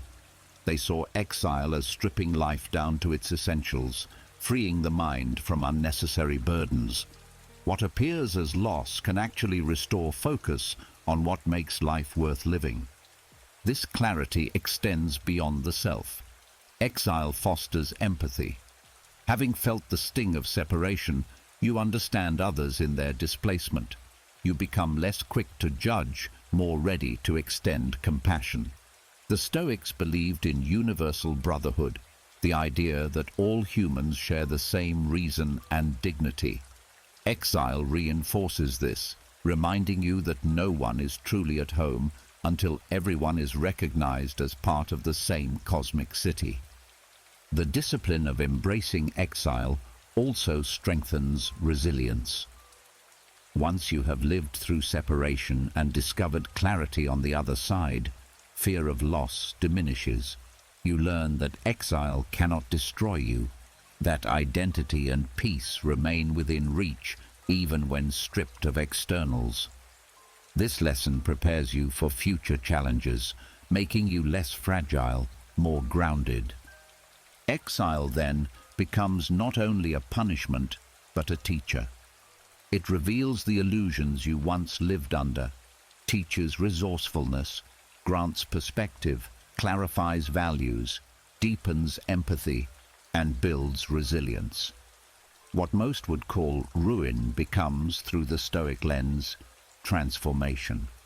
The world may exile you from familiar places, but no one can exile you from your own reason unless you surrender it. So when you feel far from home, whether literally or in the landscape of your heart, remember this: exile is not only loss, but invitation. It invites you to discover what cannot be taken, to build clarity where confusion once lived, and to find a deeper belonging that no border or circumstance can erase. To embrace exile as the Stoics did is to transform displacement into discovery, turning absence into presence and loss into a path toward freedom. When exile teaches that even separation can be turned into strength, the path leads naturally to the figure who embodied this lesson more than anyone, Epictetus. His entire life was marked by being unmoored, by living without security, by never knowing what tomorrow might bring. Yet from this shifting ground, he built one of the strongest philosophies of inner freedom the world has ever known. If exile strips away the familiar, Epictetus shows how to live with clarity when there is no harbor at all. Born into slavery, he had no control over his own body, no guarantee of safety, no certainty of belonging. His leg was crippled by his master, a reminder every day that even the simplest physical freedom could be taken from him. Yet he discovered a truth that no chains could touch. The mind is sovereign. You may be unmoored in every external sense, but within you can build a foundation that no one can uproot. For Epictetus, being unmoored was not a tragedy, but the human condition itself. Everyone, whether slave or emperor, lives without fixed guarantees. Wealth can vanish, friends can leave, health can break, reputation can crumble. To demand certainty from the world is to demand what the world cannot give. Survival, then, does not depend on securing the harbor, but on learning to sail steadily even when the waters give no promise of land. His teaching begins with control. He drew the sharpest line in Stoic thought between what belongs to us and what does not. Our judgments, choices, and will are ours. Everything else, health, possessions, status, the behavior of others, does not belong to us. Confusion arises when people cling to what is not theirs, like a sailor clinging to waves instead of the rudder. Epictetus survived uncertainty by anchoring himself only in what could not be taken, his reasoned choice, his assent, his character. This radical focus redefines freedom. Even in chains, Epictetus claimed to be freer than those who were enslaved to wealth, fear, or desire. To him, slavery of the mind was worse than slavery of the body. Those who chase approval, who panic at loss, who cannot bear discomfort, they are the true captives. By contrast, one who governs their own judgments cannot be mastered, even in the harshest conditions. This reversal of values gave him strength in situations that would have broken others. Being unmoored also meant he could not rely on the usual markers of identity. He could not boast of noble birth, social status, or wealth. Instead, he built identity on virtue alone. He taught his students that the only measure of a person is how they handle what life hands them. Titles fade, possessions rot, but the way you choose to meet difficulty endures. This stripped-down measure of worth freed him from comparison. He did not need to be like others. He needed only to be steadfast in himself. This perspective shapes how one handles fear. Fear thrives on uncertainty, whispering of possible losses and dangers. Epictetus countered fear by questioning it. What is truly at risk here? If the loss is something outside my control, then it was never mine to protect. If the danger is to my body or fortune, those are externals. The only true danger is corruption of character, for that lies within my control. By narrowing the scope of fear, he steadied his mind. In being unmoored, he discovered that fear loses power when you recognize how little of it applies to what is truly yours. Another lesson from his life is acceptance of hardship as training. He compared difficulties to exercises in a gymnasium. Just as the body grows stronger under resistance, the mind grows stronger through challenges. To be unmoored is not to be abandoned, but to be given material for growth. Every insult, every loss, every uncertainty is a weight for the soul to lift. Instead of resenting the lack of stability, Epictetus embraced it as a chance to practice. His strength was not built in comfort, but in continual training against adversity. He also spoke often about role and duty.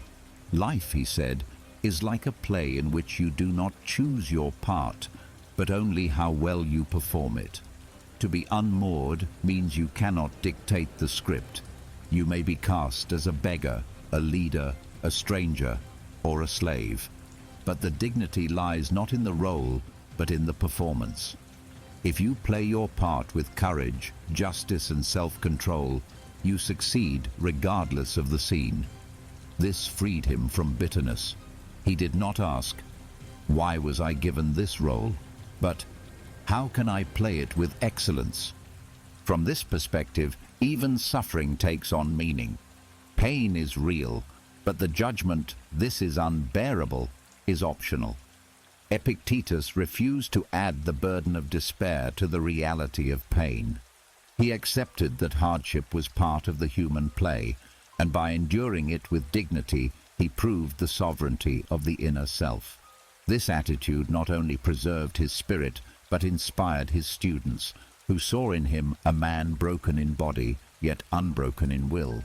His teachings also confront the temptation of resentment.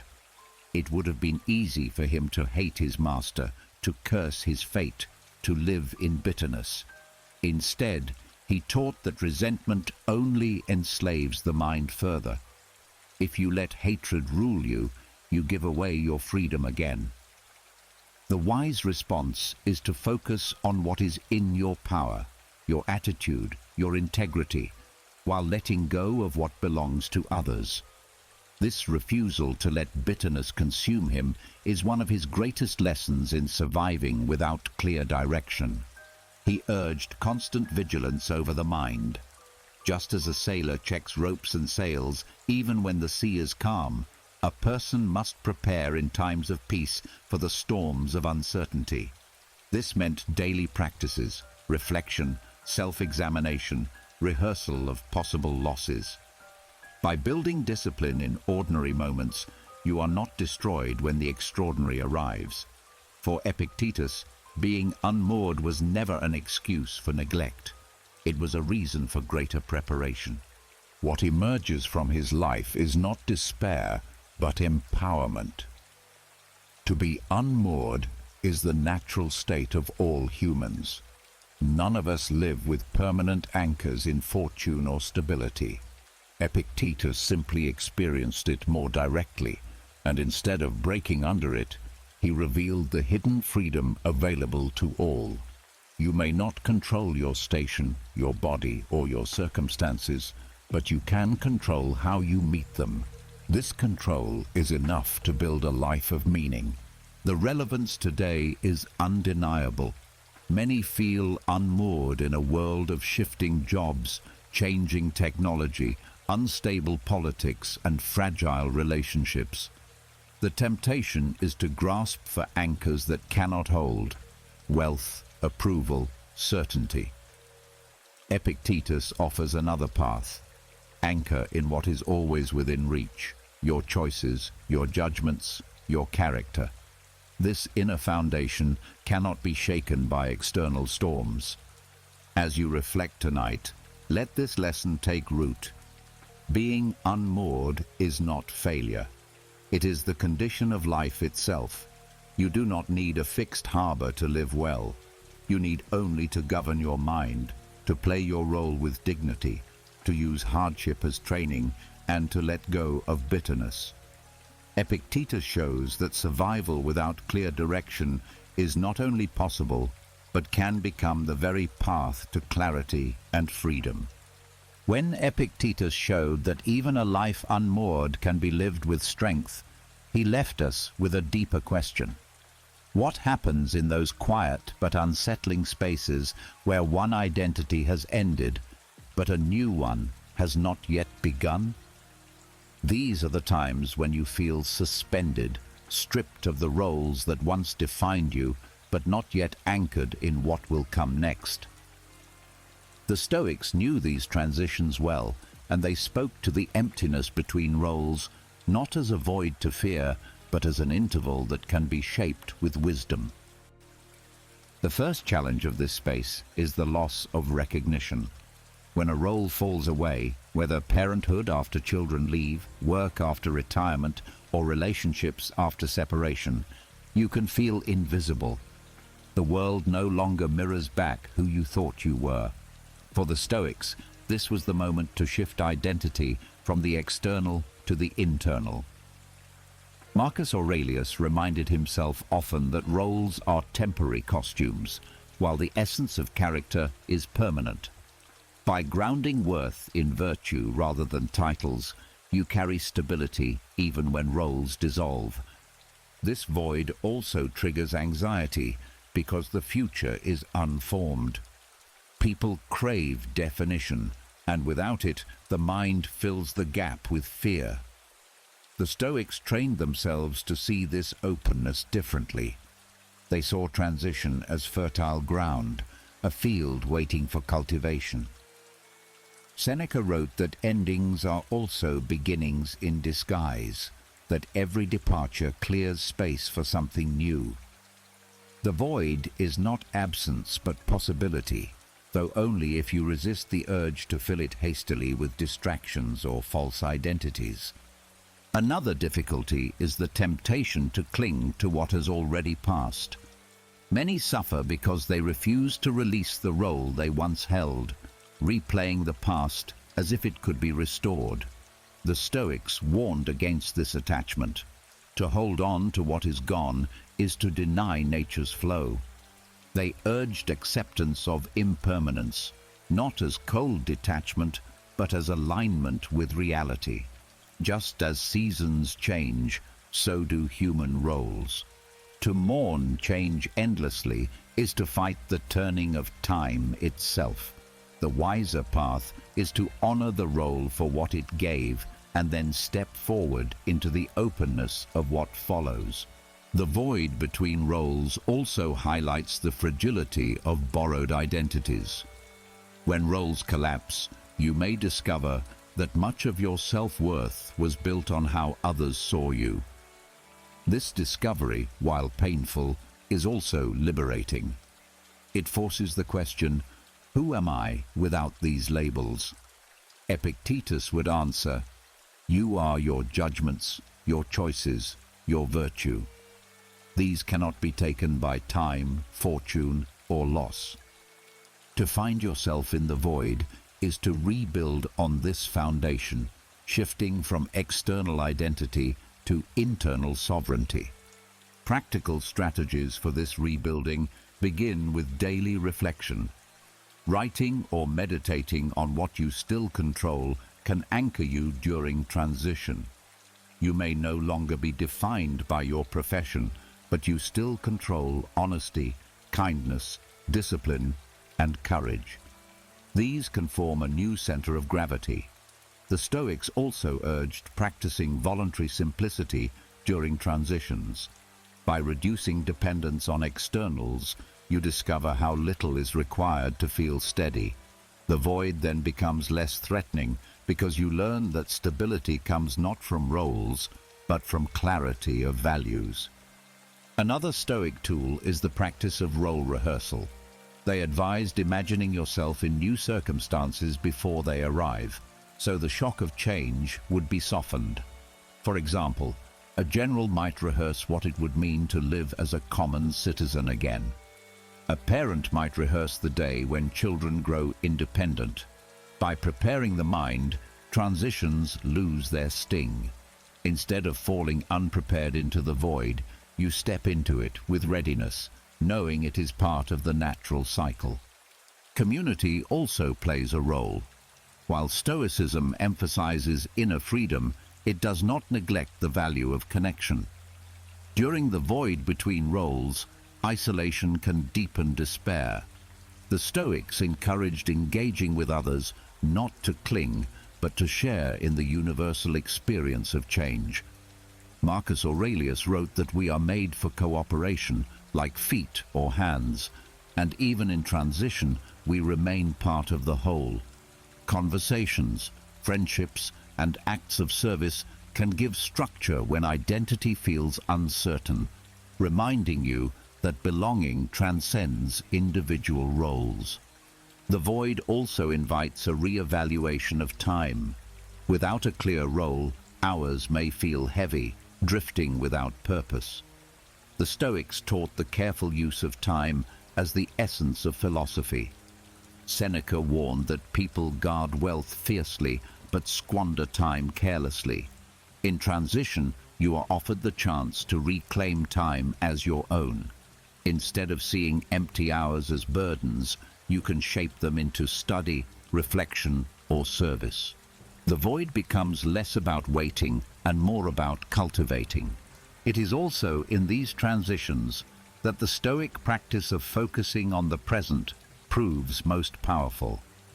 Anxiety grows when the mind leaps into the undefined future or clings to the dead past. By returning to the present, this breath, this act, this moment, you discover stability. Marcus Aurelius wrote that a person lives only the present moment. The rest is either memory or imagination. The void, then, is not truly void when you fill it with attention to what is here now. The metaphor of exile returns here, for the void between roles is a kind of exile from identity. Yet as with exile, it can sharpen perspective. When you no longer carry the weight of old roles, you see what remains. You see how much of your value was borrowed and how much was truly your own. This stripping down is uncomfortable but necessary, for it clears space for authenticity.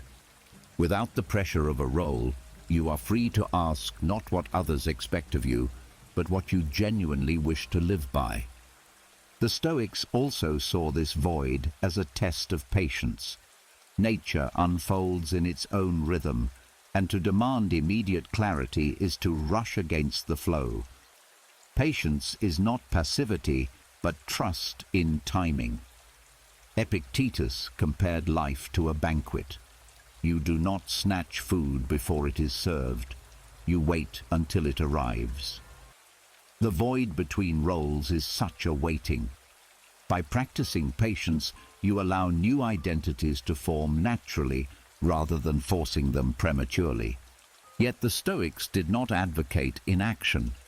While waiting for clarity, you continue practicing virtue. You may not know your next role, but you can still live with justice, courage, self-control, and wisdom in the small acts of each day. These practices keep you steady until the new form of your life emerges. In this way, the void is bridged not by rushing across, but by laying down stones of daily virtue that gradually build the path forward. The deepest lesson of the void is that identity itself must remain fluid. To cling rigidly to any one role is to invite suffering, because all roles eventually end. By practicing detachment from roles and attachment to virtue, you remain free. You can be parent, worker, citizen, friend, or wanderer, and when one ends, you do not collapse, for you know the essence of yourself is not tied to the mask you wore, but to the character you carry. So when you find yourself between roles, drifting without title or definition, remember this: the void is not emptiness, but transition. It is the soil where the next form of your life will take root, if you allow it. Use it to reflect, to simplify, to cultivate patience, to practice virtue, and to see more clearly who you are without masks. The Stoics remind us that no role defines the soul. It is the soul that gives meaning to every role it plays. And when one mask falls, another may rise. But through it all, the self grounded in virtue remains unchanged. When the void between roles teaches you that identity cannot rest on temporary masks, the next realization follows naturally. The externals we chase so fiercely, titles, wealth, recognition, even well-crafted goals, cannot resolve the feeling of being lost. The Stoics spoke of these things as indifference, not because they had no value at all, but because they could never provide the inner steadiness we often expect from them. The myth that life can be built as a straight path of achievements and milestones only deepens our disorientation when the line inevitably bends. The mind is easily deceived into believing that if only one more accomplishment is reached, if only a little more wealth is secured, if only the right reputation is earned, then the unease will disappear. Yet the Stoics observed centuries ago that those who acquire these things often remain restless. Seneca pointed out that wealth never cured anxiety, it only changed its shape. The rich man fears loss as intensely as the poor man fears poverty. Marcus Aurelius reminded himself that emperors who commanded armies were plagued with the same doubts as common citizens. If power and fortune could guarantee clarity, then those who held them should have been the happiest of all, yet history shows otherwise. This truth can be unsettling because it strips away the illusions most people build their lives around. If wealth, status, and rigid goals do not remove lostness, then what does? For the Stoics, the answer was not in arranging life's externals into a perfect order, but in cultivating inner stability that remains intact regardless of external shifts. Indifference may come or go, but the quality of your judgments, your integrity, and your alignment with virtue are what anchor you. Understanding indifference begins with their classification. The Stoics divided life's conditions into preferred indifference and dispreferred indifference. Health, wealth, and reputation fall into the preferred category. Sickness, poverty, and disgrace into the dispreferred. But all were still called indifference because they neither guaranteed nor destroyed virtue. Their presence could make life smoother or harder, but they could not touch the core of your freedom. The myth of the straight path rests on mistaking preferred indifference for necessities. Once you see them as optional, their power to define you weakens. Consider the pursuit of goals. Goals themselves are not harmful. They can direct energy and inspire discipline. But when life is treated as a ladder of goals leading to certainty, disorientation grows at every stumble. The Stoics reframed goals as material for practicing virtue rather than as measures of worth. Whether you achieve them or not matters less than how you walk toward them, with patience, courage, and justice. In this way, goals become exercises rather than prisons.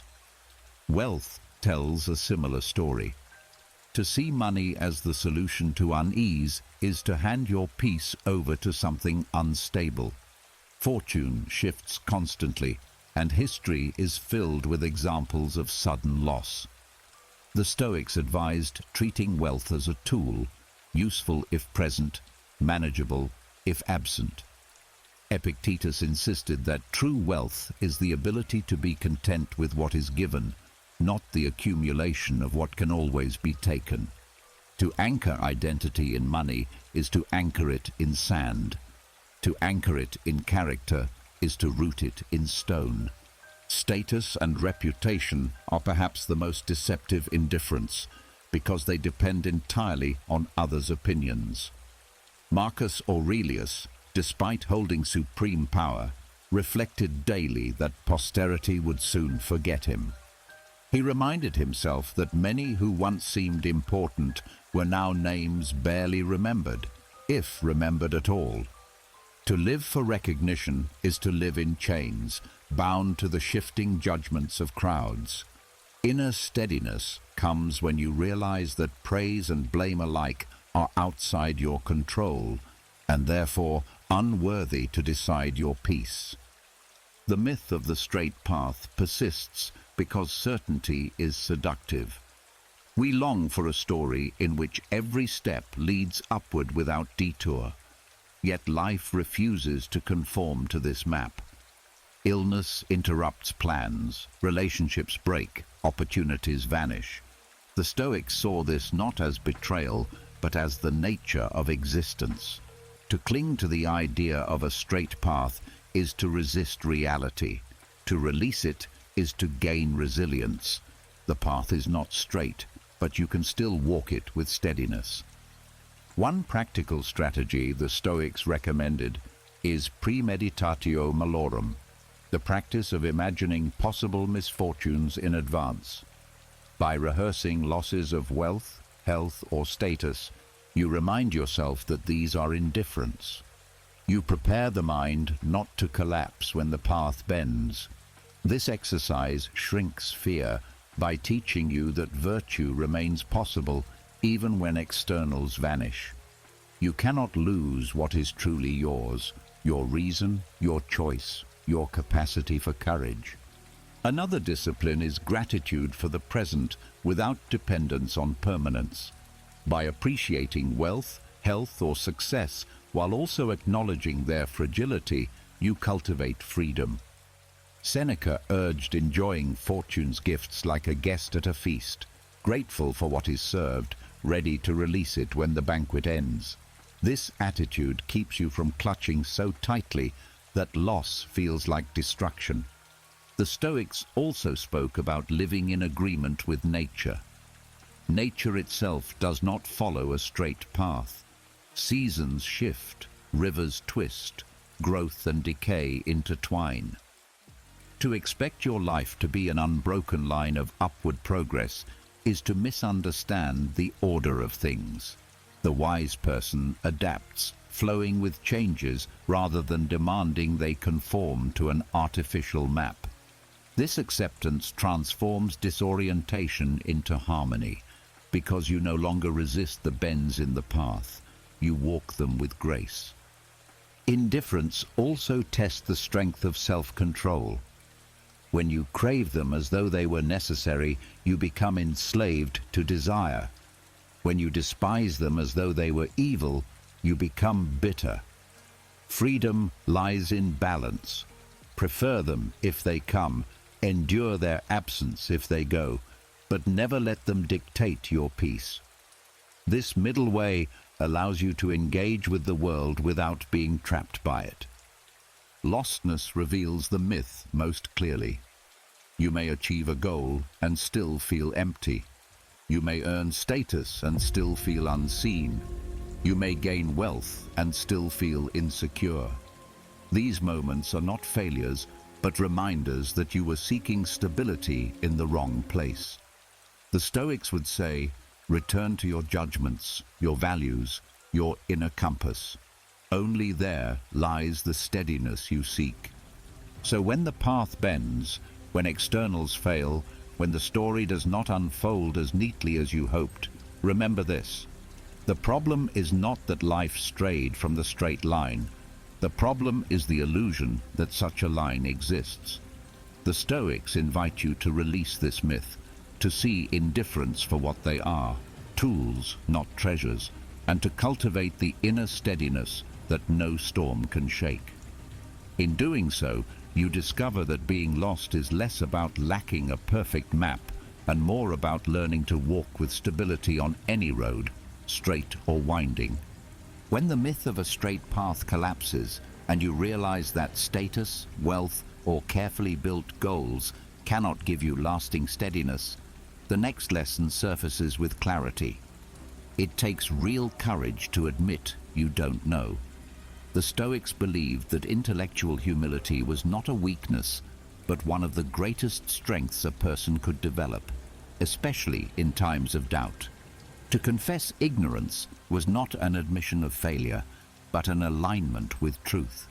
And truth was always the soil from which wisdom grew. The human mind is naturally drawn to certainty, often clinging to it even when evidence is thin. People fear the vulnerability of saying, "I don't know," as if not knowing strips them of dignity or authority. Yet the Stoics argued that arrogance, not humility, is what blinds the mind. Pretending to know when you don't blocks learning, distorts judgment, and leads to poor choices. To face uncertainty honestly requires courage, because it resists the pressure of pride and the illusion of control. Marcus Aurelius wrote often about the limits of his own knowledge. Despite being emperor, he admitted to himself that countless mysteries lay beyond his understanding. This confession was not self-pity. It was strength. By acknowledging ignorance, he freed himself from the burden of pretending. It allowed him to focus on what he could know and act upon, and to let go of what lay beyond human reach. Intellectual humility did not weaken his leadership. It made it more grounded and resilient. Epictetus took the same stance with his students. He urged them never to claim certainty where they had none, reminding them that philosophy is a pursuit, not a possession. For him, the beginning of wisdom was the recognition of ignorance. A student who thought they already knew could not learn. Only the one who admitted gaps in understanding could grow. In this way, admitting "I don't know" becomes not an end, but a doorway into deeper clarity. This humility is especially important in times of lostness. When direction is unclear, the temptation is to grasp at premature answers, to build false certainty just to escape discomfort. The Stoics warned against this impulse. To admit you don't know allows you to remain open, to continue searching, and to avoid locking yourself into illusions. It is a pause that keeps you free, while false certainty becomes a trap. There is also moral courage in this practice. In public life, leaders and teachers often feel pressured to appear infallible. Yet history is filled with disasters born from leaders who could not admit uncertainty. The Stoics held that honesty, even about ignorance, was more honorable than false confidence. To say "I don't know" in front of others takes strength because it risks judgment. But this honesty preserves integrity and builds trust, while arrogance breeds collapse. Another layer of courage comes in admitting uncertainty to oneself. The ego resists vulnerability. It prefers the illusion of mastery, even if that mastery is false. Intellectual humility cuts through this pride, forcing you to confront limits honestly. This confrontation may sting, but it prevents self-deception, which the Stoics considered more dangerous than external enemies. You cannot correct what you refuse to see. By confessing ignorance, you protect yourself from hidden errors. Practical applications of this humility are numerous. In conversation, instead of pretending knowledge, you can listen deeply, ask questions, and learn from others. This shift transforms dialogue into genuine exchange rather than competition. In decision-making, admitting uncertainty keeps you cautious where rashness would harm. You delay action until clarity arises, or act modestly while acknowledging the limits of your foresight. In study, this humility fuels curiosity. Recognizing how much remains unknown motivates continued learning rather than complacency.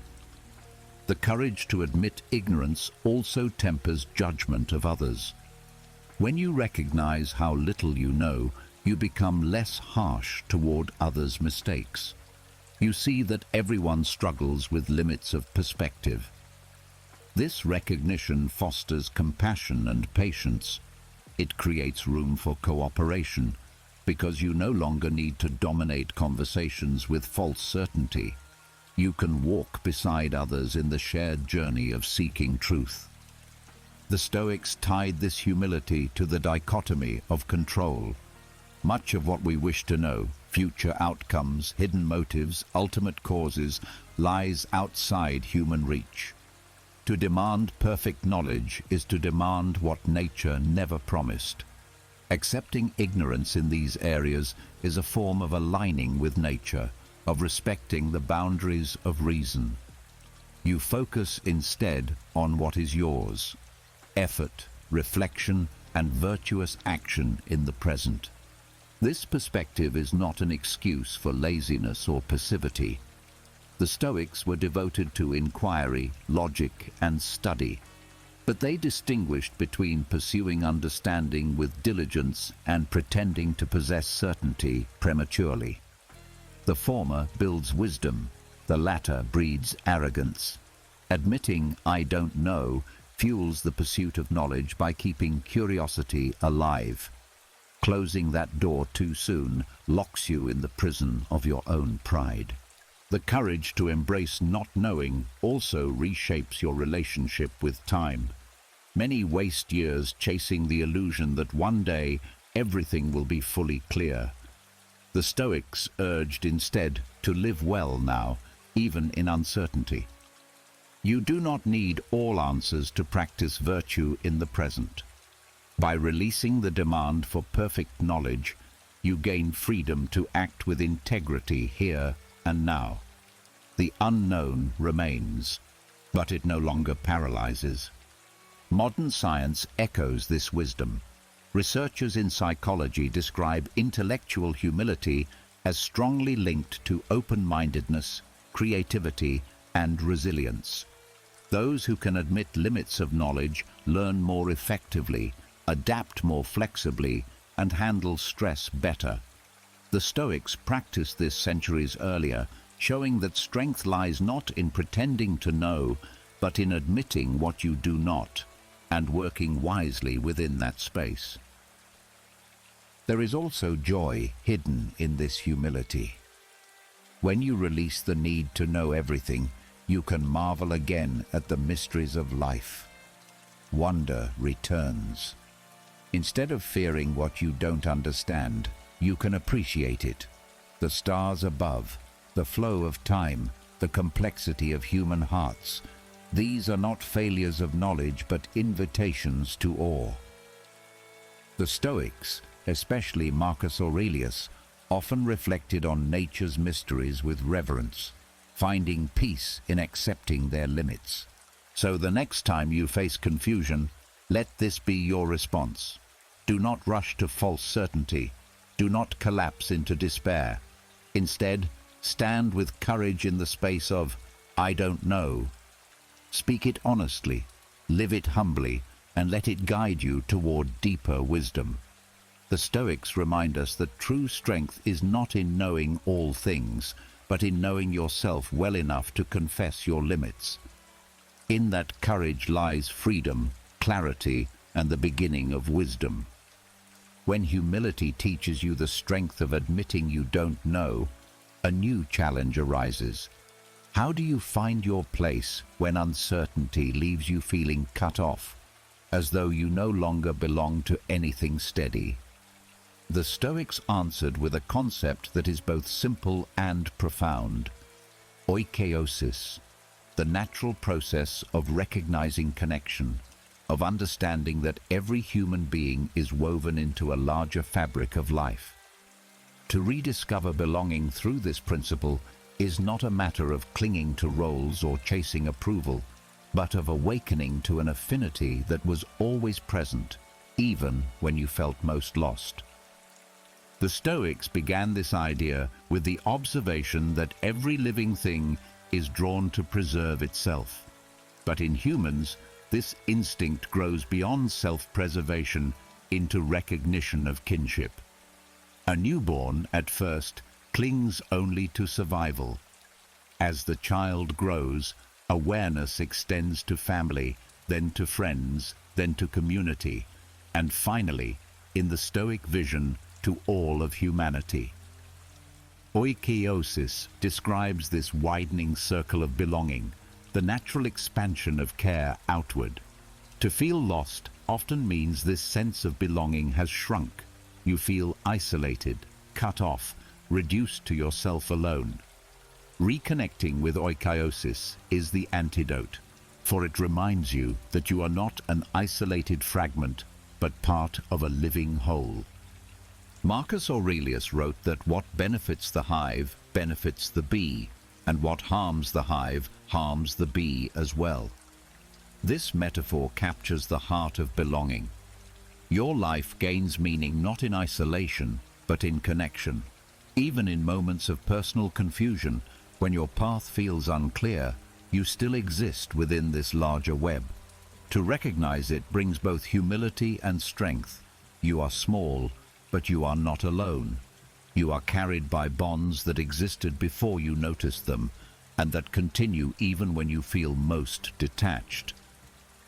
The practice of rediscovering belonging begins with awareness of shared nature.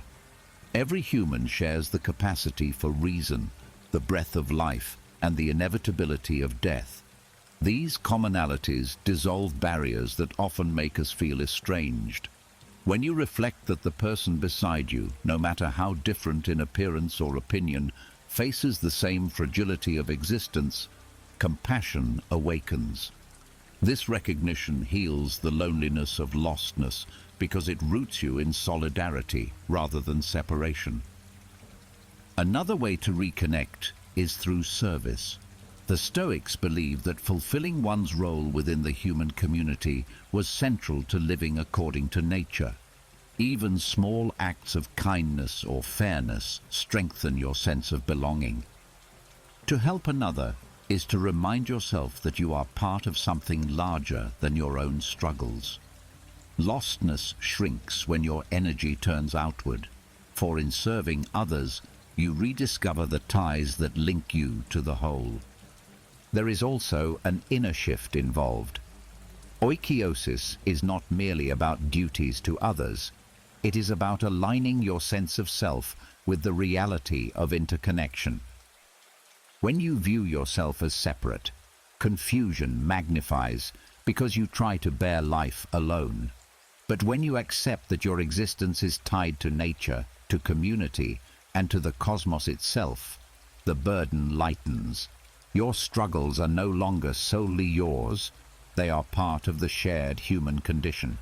This realization transforms isolation into kinship. The Stoics also warned against the illusion that belonging is found only in approval from others. Belonging, in their sense, is not about popularity or external validation. It is about recognizing your natural place in the web of reason and life. Even if misunderstood, rejected, or exiled, you still belong by nature.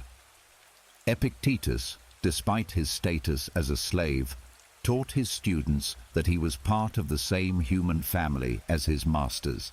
His dignity did not depend on recognition, but on the truth of shared humanity.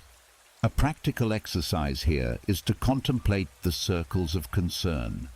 Begin with yourself, then extend outward to family, then to friends, then to your city, and finally to all of humanity. With each expansion, remind yourself that the same dignity runs through each circle. Hierocles, a later Stoic, suggested mentally drawing these circles closer, collapsing the distance until you feel kinship even with strangers. This practice dissolves alienation and restores belonging even in times when life feels directionless. Modern research on belonging supports this Stoic wisdom. Psychologists have found that social connection is a stronger predictor of well-being than wealth or achievement. Loneliness, by contrast, damages health as severely as chronic illness. The Stoics anticipated this truth. They knew that flourishing requires connection, not as luxury, but as necessity. To neglect belonging is to starve part of the soul. To cultivate it, even in small ways, strengthens resilience. The experience of lostness often tempts withdrawal. In confusion, you may retreat from others, convinced that isolation protects you. Yet the Stoics would argue that this deepens the wound. Healing comes not from retreat, but from re-engagement with the world. This does not mean dissolving into noise or distraction, but intentionally seeking kinship through conversation, through shared work, through simply acknowledging another person's dignity. Each act is a step out of isolation. Rediscovering belonging also reshapes perspective on suffering. Pain often feels isolating, as though no one else can understand. But when viewed through oikeiosis, suffering is recognized as universal. Everyone bears grief, loss, and uncertainty. This recognition does not erase pain, but it prevents the added torment of believing you are alone in it. To know that others walk the same valley brings comfort and courage. The Stoics carried this principle even into their vision of the cosmos. They saw themselves not only as citizens of a city or members of a family, but as participants in the great city of the universe. This cosmic citizenship dissolves the illusion of exile. Wherever you go, you remain at home in the cosmos because you belong to it by nature. This perspective transforms lostness into belonging of the deepest kind. You may not know your individual path, but you know you are part of the greater whole. Belonging also nurtures responsibility. To see yourself as part of the human family means you cannot live only for yourself. Your actions ripple outward, affecting others. Justice, therefore, is not abstract but practical. It is the way you contribute to harmony in the whole. Even in confusion about personal direction, you can choose justice and thereby fulfill your role. In this way, belonging gives purpose when personal clarity is absent. This rediscovery of belonging is not about dissolving individuality, but about anchoring it within connection. You remain yourself with unique choices and challenges, but you also recognize that your life is interwoven with others. This balance guards against both arrogance and despair. You are neither the isolated center of the world nor an insignificant speck. You are a part of the whole, valuable precisely because you contribute to it. So, when you feel lost, do not shrink into the illusion of separation. Remember oikeiosis, the natural expansion of care, the recognition of kinship, the truth that you belong not by achievement, but by nature. Seek belonging not in applause or status, but in the shared dignity of being human, in the mutual responsibilities of community, and in the cosmic fabric that holds all life. In rediscovering this belonging, lostness softens, for you remember that no matter how unclear your individual path, you are never truly alone. You are always part of the whole. When the sense of belonging restores the truth that you are never alone in this world, even in confusion, the Stoics invite us to take a step further. Instead of waiting passively for lostness to happen, they suggest practicing it deliberately. To choose moments of disorientation, to walk without a fixed destination, to let go of the constant urge for control. This was not madness to them, but training. Voluntary lostness becomes a rehearsal for life's inevitable uncertainties, a way of strengthening resilience before fortune strips away the map. At the heart of this practice is the recognition that fear of being lost often harms more than the state itself. The unknown frightens us most when it arrives unexpectedly. But if you deliberately step into small forms of uncertainty, you loosen its grip. This is why the Stoics practiced voluntary hardship, sleeping on the floor, fasting, wearing coarse clothing, so that when real deprivation came, it did not break them. Voluntary lostness is a mental version of the same discipline. By entering unfamiliar paths willingly, you discover that the unknown is survivable, even instructive. Walking without destination is more than a literal act. It represents loosening the chains of rigid expectation. The Stoics observed that much suffering arises not from events, but from the insistence that life must follow a set plan. By intentionally stepping outside that plan, even for a while, You remind yourself that flexibility is possible. The mind learns to rest in movement rather than in certainty. This trains you to navigate unexpected detours with calm rather than panic. There is also a cleansing quality to voluntary lostness. Our days often drown in routines, obligations, and the endless pursuit of efficiency. By breaking the pattern, you see life freshly. Seneca warned against becoming a prisoner of habit, urging that true living requires stepping outside what feels automatic. Choosing to wander, whether in thought or in physical space, interrupts the mechanical rhythm and reconnects you with awareness. This interruption is not wasted time, but a return to clarity. The practice builds courage as well. To walk without destination exposes you to the discomfort of not knowing. Each step confronts the part of the mind that craves control. Over time, courage grows, because you realize survival does not depend on always having answers. The unknown stops appearing as a wall and begins to look like a field. This shift equips you for larger uncertainties because you have already rehearsed the feeling in safe ways.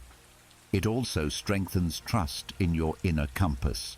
When you stop depending entirely on external maps, you discover your ability to navigate with values.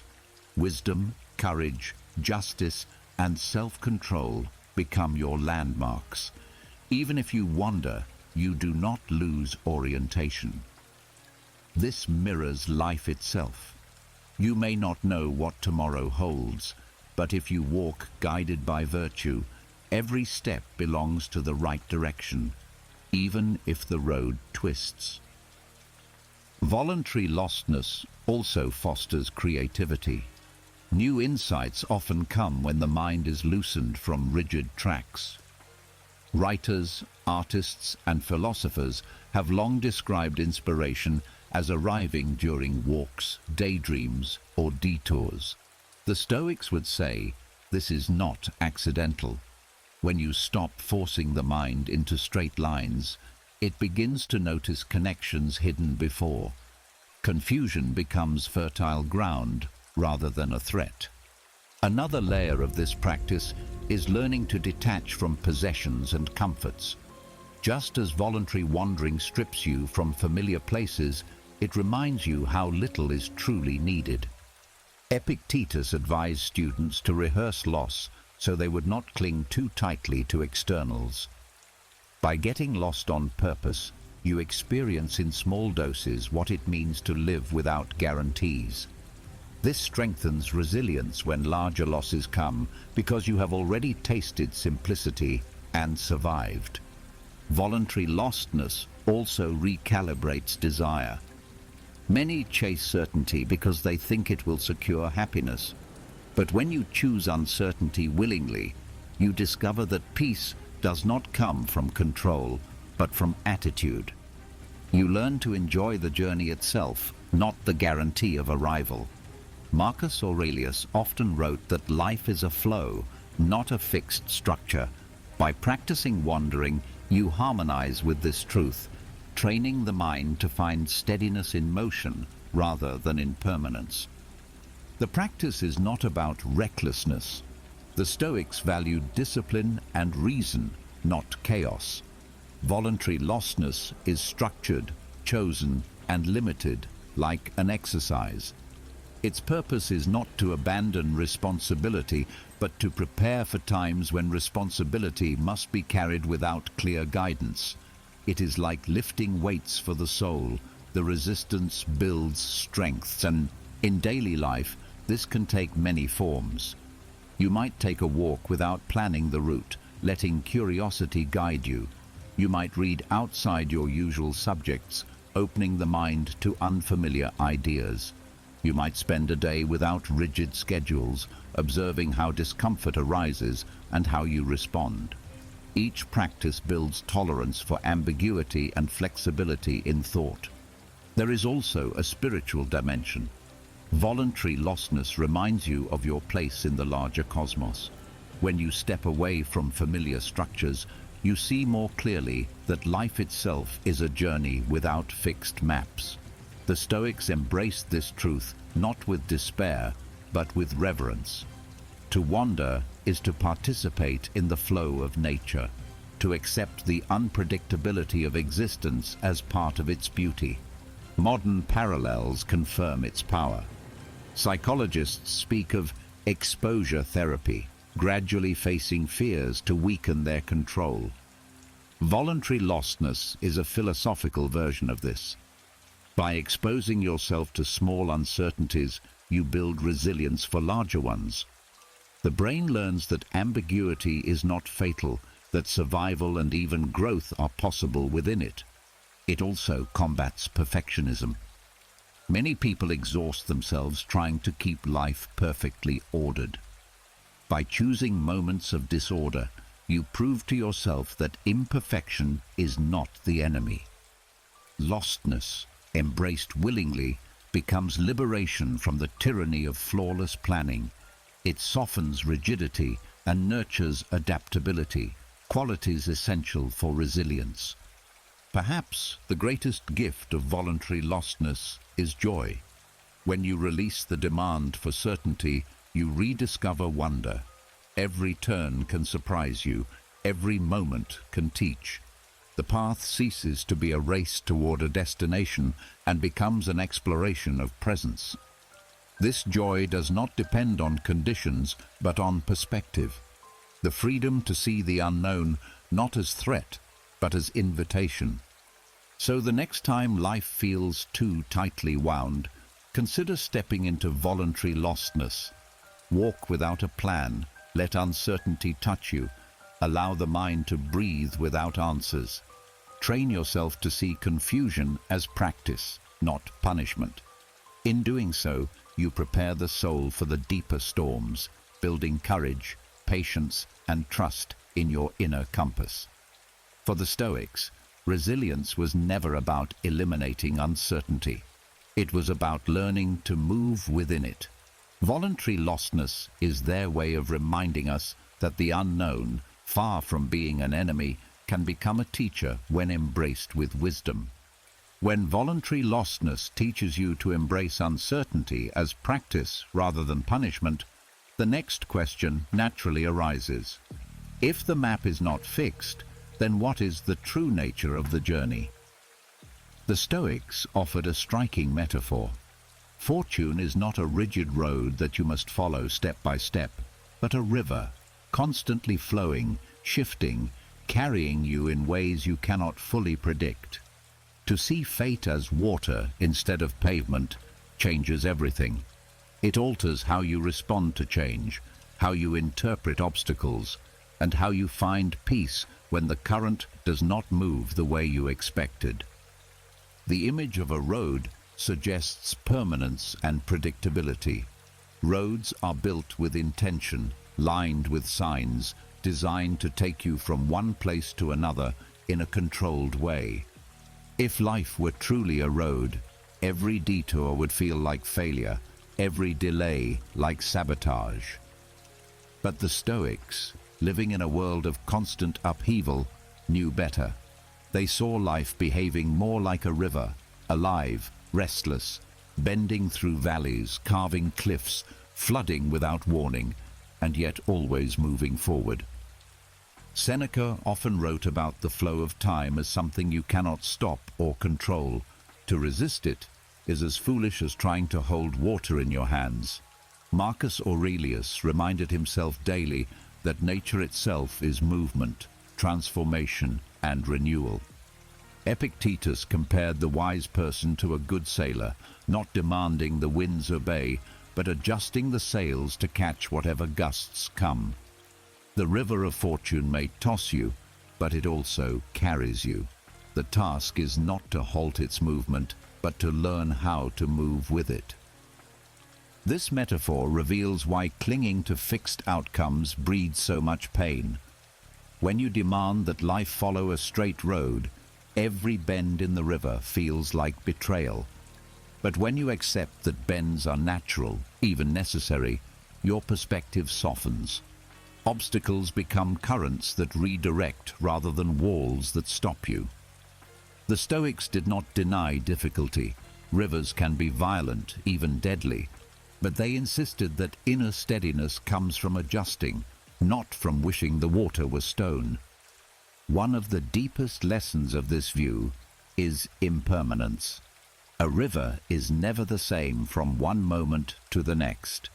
The water you touch now is gone instantly, replaced by new flow. Heraclitus, though not a Stoic, expressed this truth. You cannot step into the same river twice.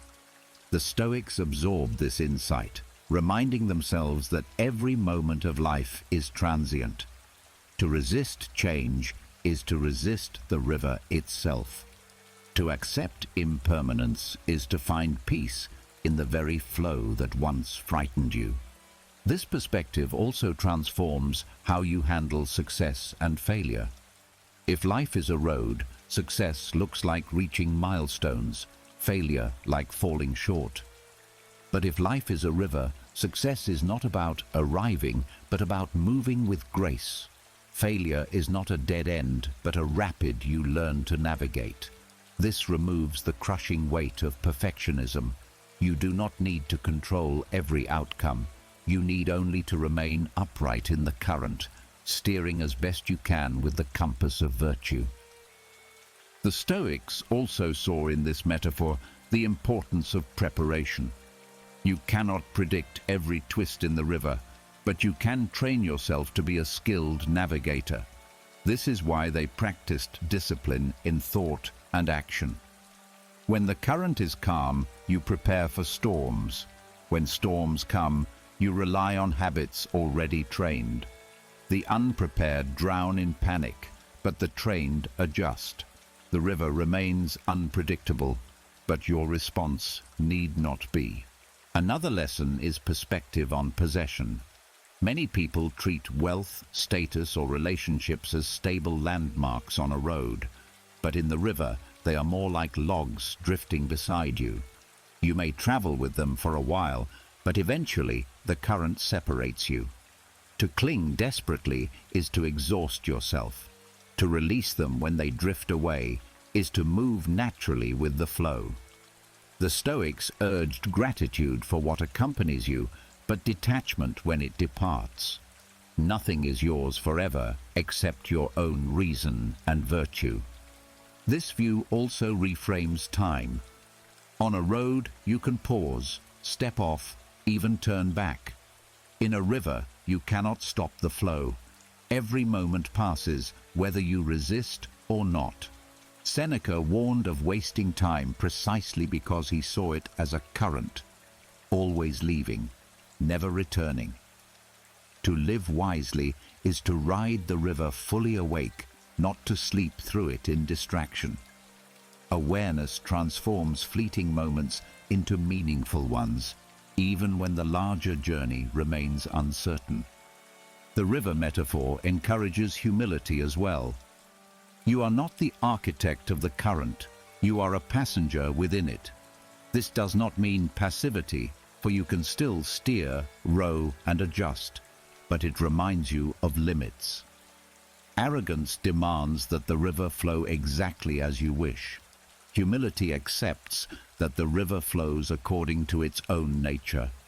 The Stoics saw this humility as freedom, because once you stop fighting the impossible task of controlling the current, you conserve energy for what is truly yours, your response.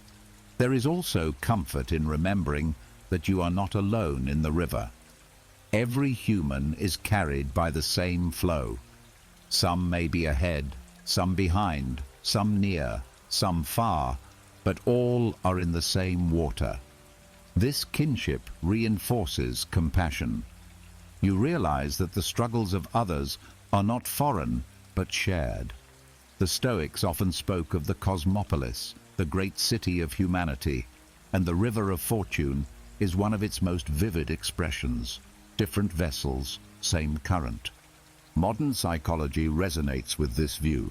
Studies on resilience show that those who adapt to change rather than resist it experience greater well-being.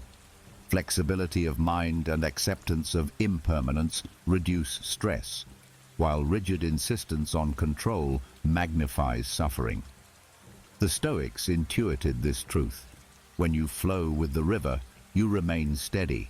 When you demand a straight road, you break. The metaphor also provides guidance in grief. Loss feels unbearable when you see life as a road, because you believe something essential has been taken from the path. But in a river, loss is part of the flow. People, possessions, and opportunities drift into your life and then drift away. Grief remains real, but it is softened by perspective. The Stoics did not deny sorrow. They counseled remembering that the river always moves, to love while you have, to release when it passes, to remain grateful for the flow itself. This is the Stoic art of living with loss. Another application is in decision-making. On a road, choices look permanent, like forks that lock you into one path forever. In a river, choices are more like strokes of the oar. They shape direction, but do not freeze destiny. This perspective reduces paralysis. You do not need to choose perfectly. You need only to steer wisely in the moment, knowing the current continues regardless. By focusing on the quality of your strokes, rather than the illusion of total control, you make decisions with greater calm. So when life feels unpredictable, when plans collapse, when certainty dissolves, remember this Stoic metaphor. Fortune is a river, not a road. You cannot pave it, straighten it, or stop it. But you can learn to ride it with steadiness, guided by virtue, anchored in humility, awake to impermanence, and free from clinging to what drifts. The river flows whether you resist or not. Peace lies in flowing with it. In this way, what first seemed like chaos becomes harmony, and what once felt like being lost becomes the art of moving with nature itself. When the river of fortune reminds you that life is fluid, forever moving and beyond your control, another truth surfaces with urgency. You cannot stop the current, but you can learn how to remain steady within it. The Stoics called this the true art of living, anchoring yourself inwardly when the outer maps collapse. For when plans vanish, roles change, or storms rise without warning, the only refuge left is the calm you cultivate inside. This inner anchoring is not denial of chaos, but mastery over your own response to it. The first step in building this anchoring is clarity about what belongs to you. Epictetus insisted that inner freedom begins with knowing what lies within your control, your judgments, your choices, your values. Everything else, wealth, reputation, health, even the love of others, falls outside. Anchoring yourself means refusing to tie stability to things the river can sweep away. Instead, you fix it to the one domain that is always yours, the realm of thought and will. This inner anchoring does not erase pain. Storms still rage, losses still cut deeply, uncertainty still disorients. But the Stoics distinguished between pain and panic. Pain is natural, a signal of being alive. Panic is the collapse that follows when you mistake externals for your foundation. Anchoring the mind means you can feel sorrow without drowning, face fear without surrender, acknowledge hardship without despair. Daily practice strengthens this foundation. Marcus Aurelius began mornings reminding himself that he would meet people who were selfish, jealous, or deceitful. By anticipating challenges, he braced his mind in advance, anchoring himself in patience and justice rather than being swept away by shock. You can do the same. Expect turbulence and prepare your response. This is not pessimism, but wisdom. An anchored mind is never surprised by storms. it simply adjusts. Another Stoic exercise is self-examination at night. Seneca described reviewing the day, what emotions overtook him, what judgments he assented to, where he remained steady, and where he drifted. This reflection, done consistently, strengthens the anchor. By seeing patterns of weakness, you can reinforce them. By recognizing moments of strength, you build confidence. Anchoring requires this rhythm of awareness, not just in crisis, but in the ordinary days that prepare you for it. The art of anchoring also requires simplifying desires. The more you depend on external conditions for happiness, the more fragile you become. The Stoics advised narrowing wants, learning contentment with little, so that fortune has less power over you. Epictetus taught his students that freedom comes not from fulfilling every craving, but from reducing craving itself. By lowering dependency on externals, you lessen the waves that can unsettle you. Anchoring is not retreat from life, but steadiness within it. The Stoics lived in courts, battlefields, marketplaces, and yet they practiced detachment from results. They showed that calm is not found in silence alone, but in carrying silence within you amid noise. To cultivate this, practice pausing before reacting. When anger rises, delay response. When fear spikes, breathe before deciding. Each pause is a weight dropped deeper into the water, strengthening your hold against the current. Anchoring also involves perspective. Marcus Aurelius often reminded himself to view life from above, to see human affairs as small in the vastness of time and cosmos. This aerial vision shrinks the urgency of problems that seem overwhelming up close. Anchoring the mind requires such perspective shifts. By zooming out, you weaken the pull of panic and strengthen your calm. Another powerful tool is aligning with nature's order. The Stoics believed that everything unfolds within a rational universe, even if we cannot see its full design. To resist events is to resist the nature of things. Anchoring yourself means practicing assent to reality as it is, not as you wish it were. This does not mean passivity, but harmony, acting with reason within the bounds of what is given. Acceptance becomes the anchor that holds when the current surges. Community plays its part as well. Anchoring is personal but not solitary. The Stoics spoke of belonging to the great city of humankind, where support is found in shared struggle. To lean on friends, to learn from teachers, to offer help in return, all of this strengthens steadiness.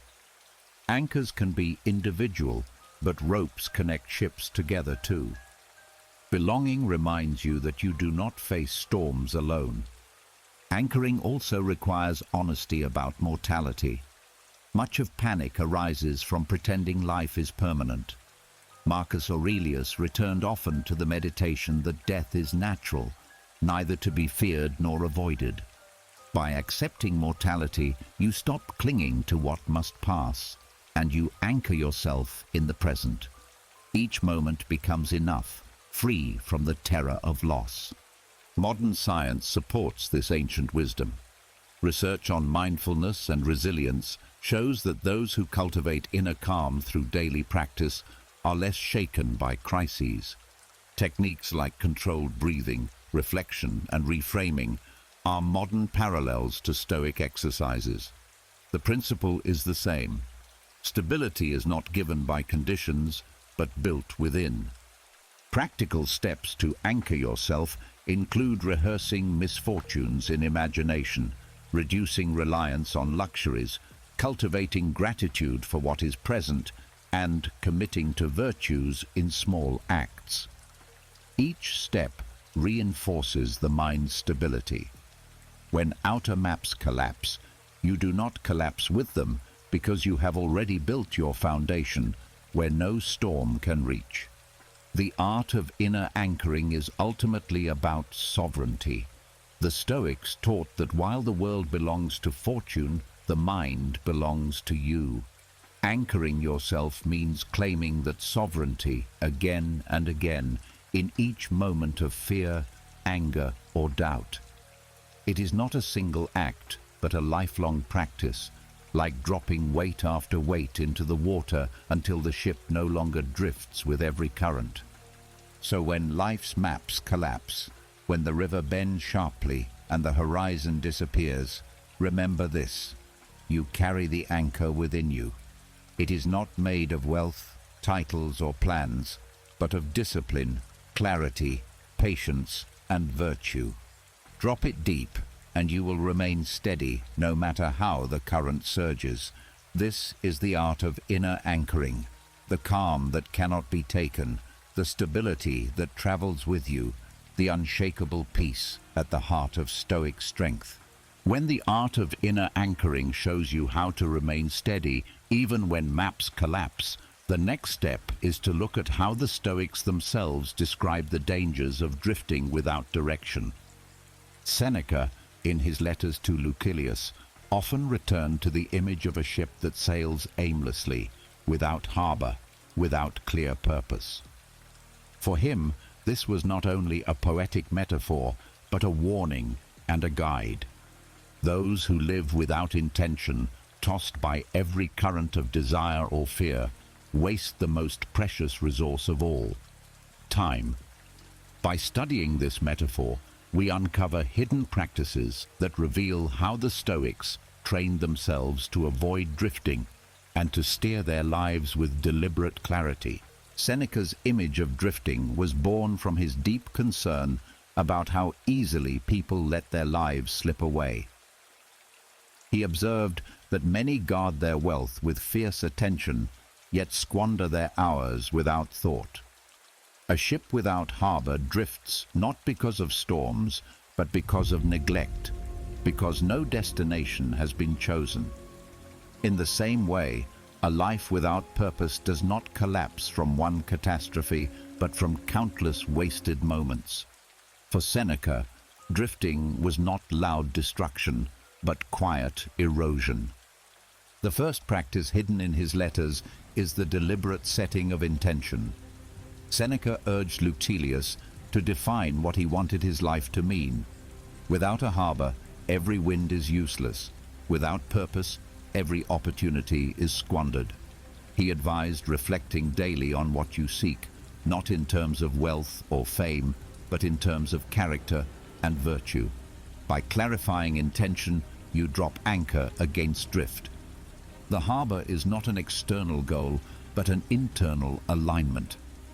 Another practice is conscious use of time. Seneca's essays, especially on the shortness of life, remind us that time is the only possession truly ours, yet most people act as though it is infinite. Drifting happens when hours dissolve unnoticed. The Stoic remedy is vigilance, to treat each day as a complete life, not as a rehearsal.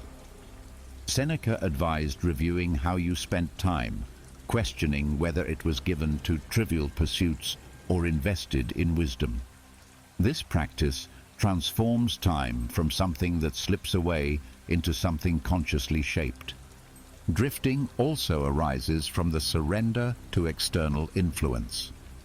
Seneca warned that those who lack their own compass are carried wherever society pulls them, into distractions, into shallow desires, into endless comparison.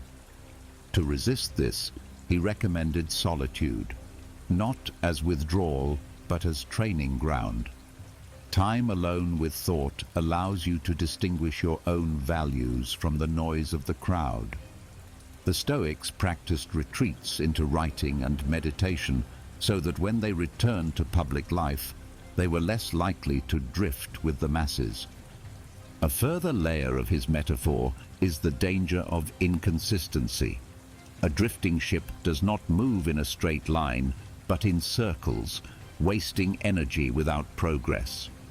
Seneca saw the same in people who changed their values with every new influence, abandoning yesterday's commitments for today's fashion. To counter this, he taught the discipline of constancy. Choose principles deliberately, he advised, and hold them even when they are difficult. Anchoring in virtue prevents the endless circling of a drifting life. Seneca also explored the role of mortality in sharpening focus. A ship without harbor can drift indefinitely until it sinks, but a human life has a definite end. He reminded Lucilius that death is not far and cannot be delayed. The awareness of mortality is the ultimate harbor. It gives urgency to choices and prevents drift through procrastination. By contemplating death daily, you cut through illusions of infinite time and focus on what matters now. In his letters, Seneca revealed another subtle practice, the careful choice of companions. He warned that friends who live aimlessly will pull you into their drift. Company matters because human beings naturally imitate those around them. To avoid drifting, align yourself with those who strive for virtue, who challenge you to grow rather than lull you into complacency. This is not elitism, but wisdom. The ship tied to another drifter is lost, but the ship tied to one with a clear course can learn steadiness. There is also the practice of measuring progress not by external achievements, but by inner development. Seneca noted that many think they are moving forward because they are busy, but busyness without purpose is drift disguised as motion. He counseled Lucilius to ask, "Am I becoming wiser? Am I more self-controlled? Am I more just? If not, then activity is meaningless." This practice separates genuine growth from restless wandering. Drifting for Seneca was also tied to emotional slavery. He observed that those who let passions rule them are like ships tossed by every wave. Anger, greed, envy, these push the soul in endless directions without stability. The Stoic practice is to discipline impressions before they harden into judgments, to question emotions rather than obey them. By doing so, you reclaim the rudder of the mind. Emotional mastery is not suppression, but guidance. It steers the ship back toward harbor. Seneca's metaphor also points to gratitude as an anchor. A drifting ship looks endlessly for new shores, never content. Likewise, a drifting mind always chases the next possession, the next pleasure, the next recognition. Gratitude interrupts this endless search. By appreciating what is present, you stop the cycle of wandering and rest in sufficiency. Seneca often reminded himself that nature has given us enough, if only we learn to see it. Gratitude stills the ship, aligning it with the harbor of contentment. In modern terms, drifting might be described as distraction, endless scrolling, constant consumption, reactive living. These mirror the ship without harbor. Seneca's remedy applies directly. Set purpose, guard time, choose companions wisely, discipline desire, and cultivate gratitude. These practices remain timeless because human drifting has only changed in form, not in essence. At the heart of his letters is the insistence that drift is not inevitable. You can choose harbor by deliberate reflection, by examining your values, by directing your time. But you must choose. If you do not, the river of fortune will choose for you, carrying you to shores you never intended. Seneca's warning is clear. Life is short, and the harbor cannot be delayed. Each day without direction is a day surrendered to drift. So when you feel yourself pulled aimlessly, remember Seneca's ship. Ask yourself, where is my harbor? What principles anchor me? How am I using this day? Who sails beside me? What passions rule my rudder? In answering these questions with honesty, you begin to reclaim direction. You move from drifting aimlessly to sailing deliberately, guided not by chance, but by virtue. And in this way, lostness becomes not your fate, but your training ground, shaping you into a sailor who knows the worth of every moment on the sea of life. When Seneca warned that a drifting ship without harbor wastes its journey, he was pointing to something even more foundational: the danger of confusing what lies within your power with what does not. A vessel with no rudder is tossed by the sea, but a sailor who confuses the rudder with the waves is in even greater peril. This is where the Stoic dichotomy of control takes center stage, a principle that becomes especially sharp when life feels unclear. Confusion, rather than being an enemy, becomes an arena to practice the skill of separating what belongs to you from what does not, sharpening clarity in the very heart of lostness. At its core, the dichotomy of control is simple. Epictetus divided reality into two categories: what is up to us and what is not. Our judgments, choices, desires, and actions are ours. Everything else, fortune, the behavior of others, our health, external events, are outside our power. Lostness tempts us to collapse these two categories, to worry endlessly about things we cannot govern, and to neglect the strength we still hold. The Stoics insisted that true freedom lies in reversing this habit, focusing energy where it counts and letting go where it cannot change anything. When the path is foggy, the first instinct is often panic.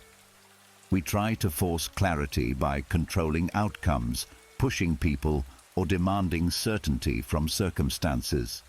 Yet the Stoics remind us that the fog itself is outside our control.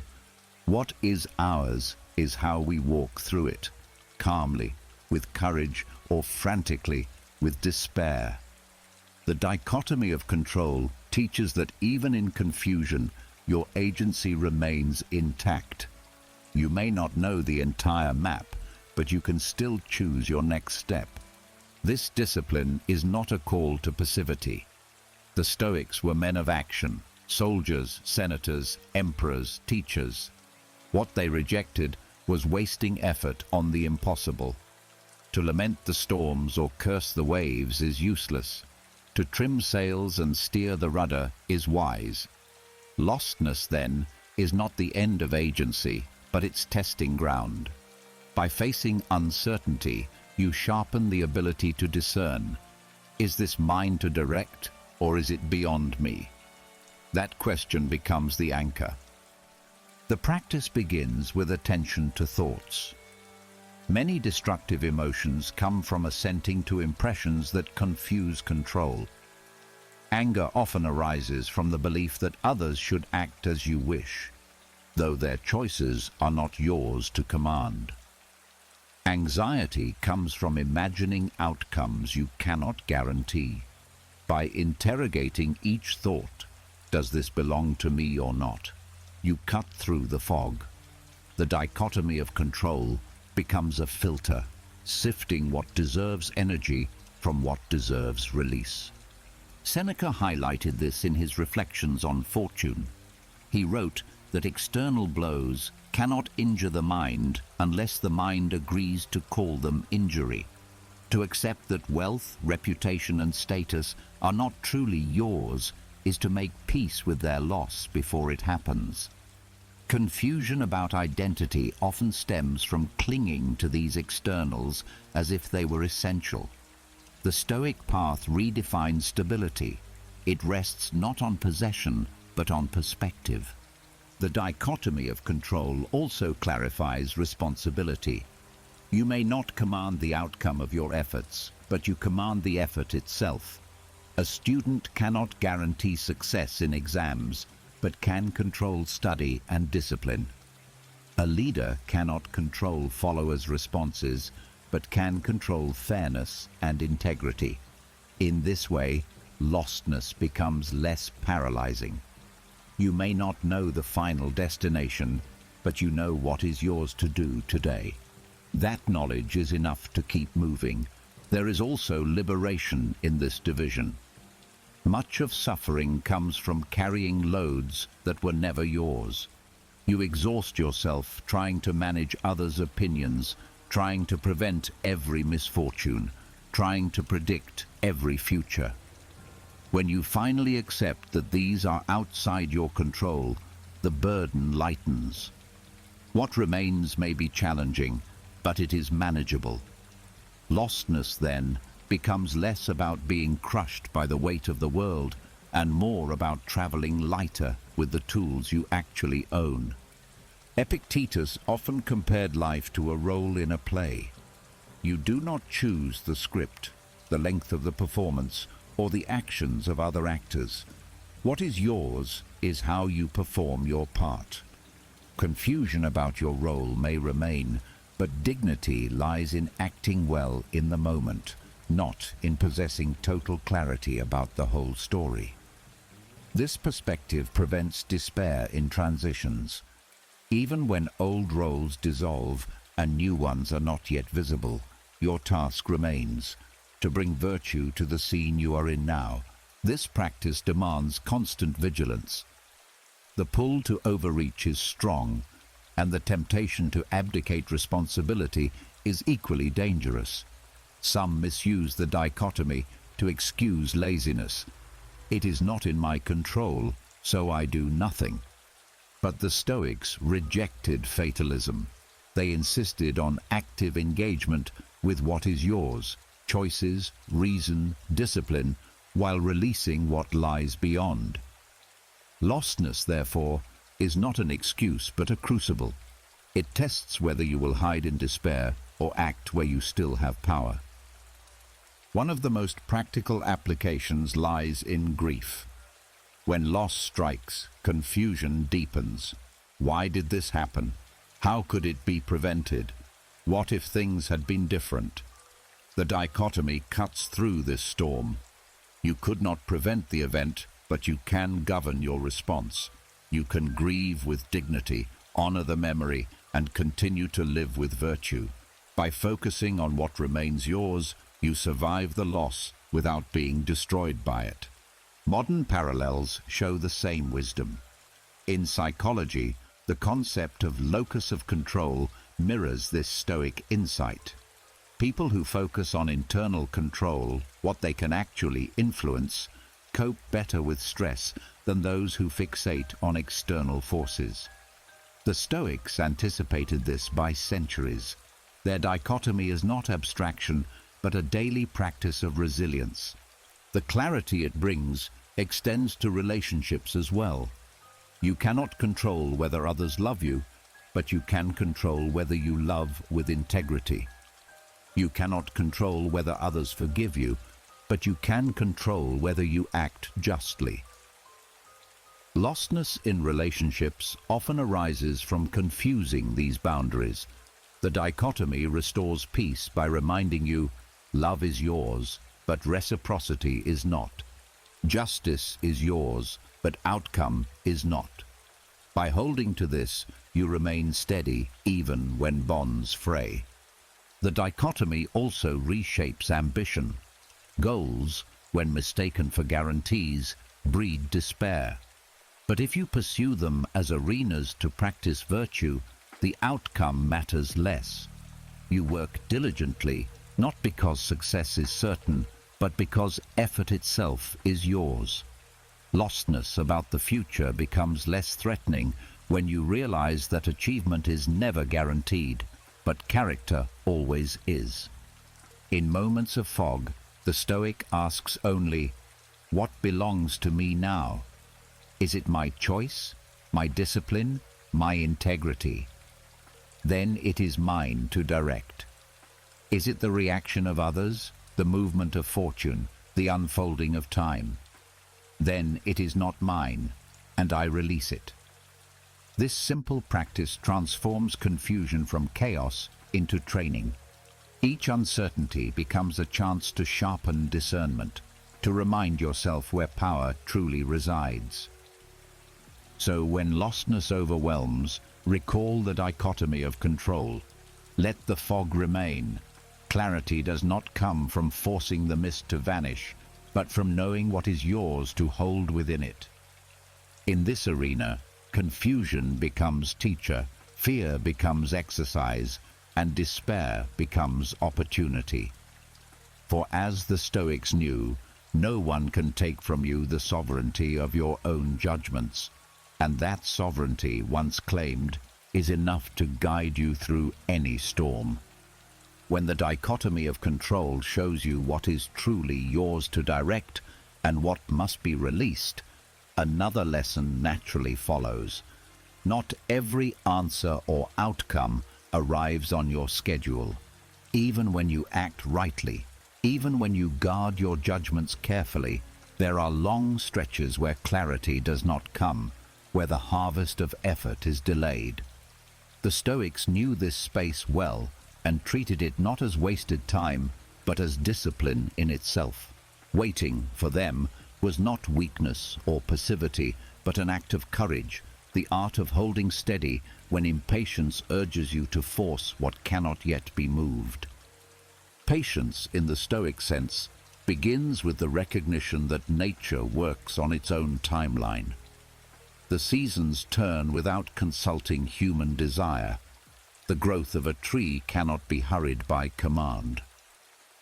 Marcus Aurelius reminded himself often that the universe has its own rhythm, and that aligning with it brings peace while resisting it multiplies frustration. To wait, then, is to practice harmony with nature, to accept that unfolding requires time, and that forcing what is not ready leads only to damage. Waiting also demands courage because it exposes vulnerability. To wait means admitting that you are not in full control, that outcomes rest partly in forces outside you. This admission unsettles the ego, which craves constant proof of power. The discipline of waiting is therefore the training of humility. You act where you can, and then you allow events to ripen on their own. This posture is not laziness, but bravery. The bravery to trust reality without grasping at illusions of control. Seneca saw impatience as a form of bondage. He observed that those who cannot endure waiting become slaves to time, pulled in every direction by desire for instant results. The Stoic, by contrast, learns to inhabit the present moment fully, without demanding that the future rush forward. By waiting with composure, you reclaim sovereignty over yourself. You prove that your peace is not dependent on speed or immediacy, but on alignment with reason. Practical exercises supported this discipline. One was deliberate restraint, choosing to delay indulgence even when it was available. Epictetus advised students to practice self-denial, not because pleasure is evil, but because mastery over desire is freedom. By delaying gratification, you learn that waiting does not destroy you. It strengthens you. Each act of patience becomes a weight that builds the muscle of resilience.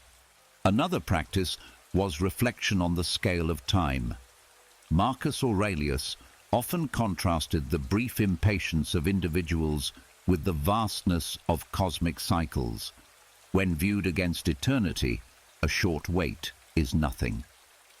This shift in perspective dissolves the urgency that feeds anxiety. The courage to wait grows when you see your struggle in its true proportion, not as endless, but as a moment in a much larger flow. The discipline of waiting also applies to relationships. Conflicts, misunderstandings, or betrayals rarely resolve instantly. The urge is to force reconciliation or demand closure. But the Stoics counseled patience with others, recognizing that change of heart or growth of character takes time. Justice and kindness are within your control, but the speed of another's response is not. Waiting in this context becomes an act of respect, a refusal to coerce, a willingness to let time perform its quiet work.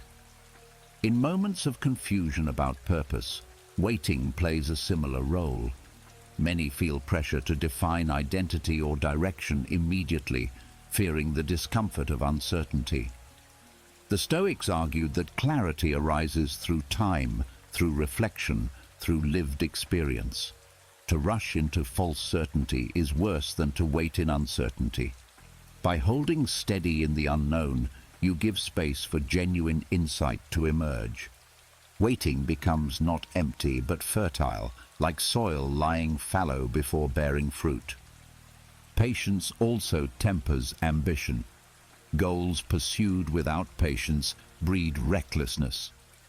The Stoics valued ambition guided by virtue, but they warned against restlessness that demands immediate recognition or achievement.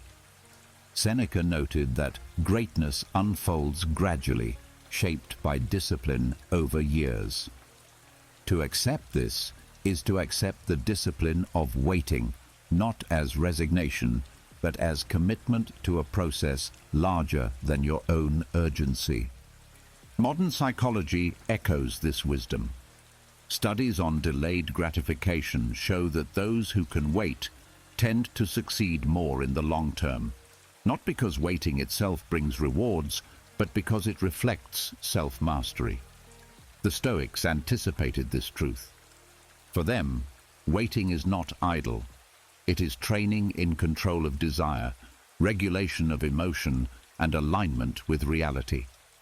The hidden courage in waiting lies in the refusal to flee discomfort. To wait means living in tension without dissolving it prematurely. This is the same strength seen in the Stoic practice of enduring hardship voluntarily. By staying with difficulty instead of escaping, you expand your capacity for resilience. Waiting is simply another form of endurance, quieter but equally demanding. Waiting also reveals what you truly value. If you can only remain calm when rewards are immediate, then your peace rests on externals. But if you can wait with equanimity, then your peace rests on virtue. Each delay becomes a test. Will you let impatience rule, or will you govern yourself? In choosing patience, you demonstrate that your anchor lies within, not in the quick satisfaction of desire. Even in grief, waiting has its role. The pain of loss does not vanish quickly, and the attempt to rush healing often deepens suffering. The Stoics accepted grief as natural but counseled patience with its process. Time softens pain, and forcing yourself to feel better too soon only adds guilt to sorrow. Waiting here is compassion toward yourself, the acceptance that healing moves on its own schedule. The discipline of waiting also nurtures gratitude. When you are not constantly rushing, you notice what is already present. Seneca wrote that the person who hurries misses the beauty of life itself, always grasping at what is next. By waiting with presence, you learn to appreciate the moment rather than fleeing from it. Gratitude grows when you stop demanding speed and start attending to now. So when you find yourself in uncertainty, tempted to force clarity, remember the hidden discipline of waiting. It is not weakness to pause, it is courage. It is not passivity to let time work, it is wisdom. Act where you can, hold steady where you cannot, and allow the universe to unfold at its own rhythm. In this practice, confusion softens, desire steadies, and the storm loses its urgency. Waiting, embraced as discipline, becomes one of the strongest forms of resilience, teaching you to live with patience, humility, and unshakable calm, even in the longest stretches of uncertainty. When the hidden discipline of waiting teaches you to hold steady without forcing outcomes, another truth becomes visible. Long stretches of uncertainty have a way of stripping away illusions about what we really want. When direction disappears, and the old markers no longer guide you, the desires that once seemed urgent begin to lose their hold. Lostness, uncomfortable as it feels, becomes a reset button. It presses pause on the chase, forcing you to reconsider what is worth pursuing at all. The Stoics saw desire as one of the most powerful forces in human life, but also as one of the most dangerous when left unchecked. They taught that much of human misery comes not from what happens to us, but from chasing things that cannot satisfy, or fearing the loss of things never truly ours. When you are lost, the world suddenly removes the usual stage for those desires, the career ladder, the social applause, the planned milestones. This absence reveals which cravings were built on habit or comparison, and which spring from genuine values. Marcus Aurelius wrote often about the emptiness of fame, wealth, and pleasure when viewed from the scale of eternity. He noted that those who once commanded empires are now dust, their names barely remembered. Lostness magnifies this truth. The goals you once thought essential reveal themselves as temporary and fragile. This is not meant to produce despair, but clarity. By stripping away false pursuits, lostness directs you back to what cannot be taken: virtue, wisdom, integrity, the bonds of love and community. This reset begins by exposing the restlessness of unchecked desire. When life runs smoothly, it is easy to believe that the next possession, the next achievement, the next recognition will complete you. But when the path disappears, chasing becomes impossible. The pause reveals how much of your striving was driven not by true need, but by the fear of falling behind others. Lostness interrupts this endless race and invites the question, if nothing external could be guaranteed, what would I still choose to value? Epictetus often warned his students not to desire things outside their control, for doing so chained them to fortune. Lostness dramatizes this lesson. When external anchors dissolve, desire for them appears hollow. This recognition, painful at first, is liberating. You realize that much of your unease came not from being lost, but from longing for what was never truly yours to keep. The reset of desire is the discovery that freedom lies not in getting everything you want, but in wanting what aligns with your nature and your power. Seneca wrote that to live is to learn what is enough. Lostness is one of life's sharpest teachers of enough. When clarity is absent, you stop chasing quantity and begin to search for quality. What matters is not more possessions, but meaningful use of what you have. Not more recognition, but authentic connection. Not endless time, but purposeful days. Desire shrinks into simplicity, and in that shrinking, peace expands. This reset also reshapes ambition. Goals are not discarded, but reframed. Instead of chasing them as the key to security, you see them as exercises in practicing virtue. Success becomes secondary to the way you walk toward it. Failure loses its sting because the value was never in the outcome alone, but in the discipline, courage, and justice you brought along the way. Lostness reveals that ambition without virtue is emptiness disguised as progress. Another gift of this reset is gratitude. When desire constantly points to what is missing, gratitude is impossible. But when the chase is paused by confusion, you notice what remains.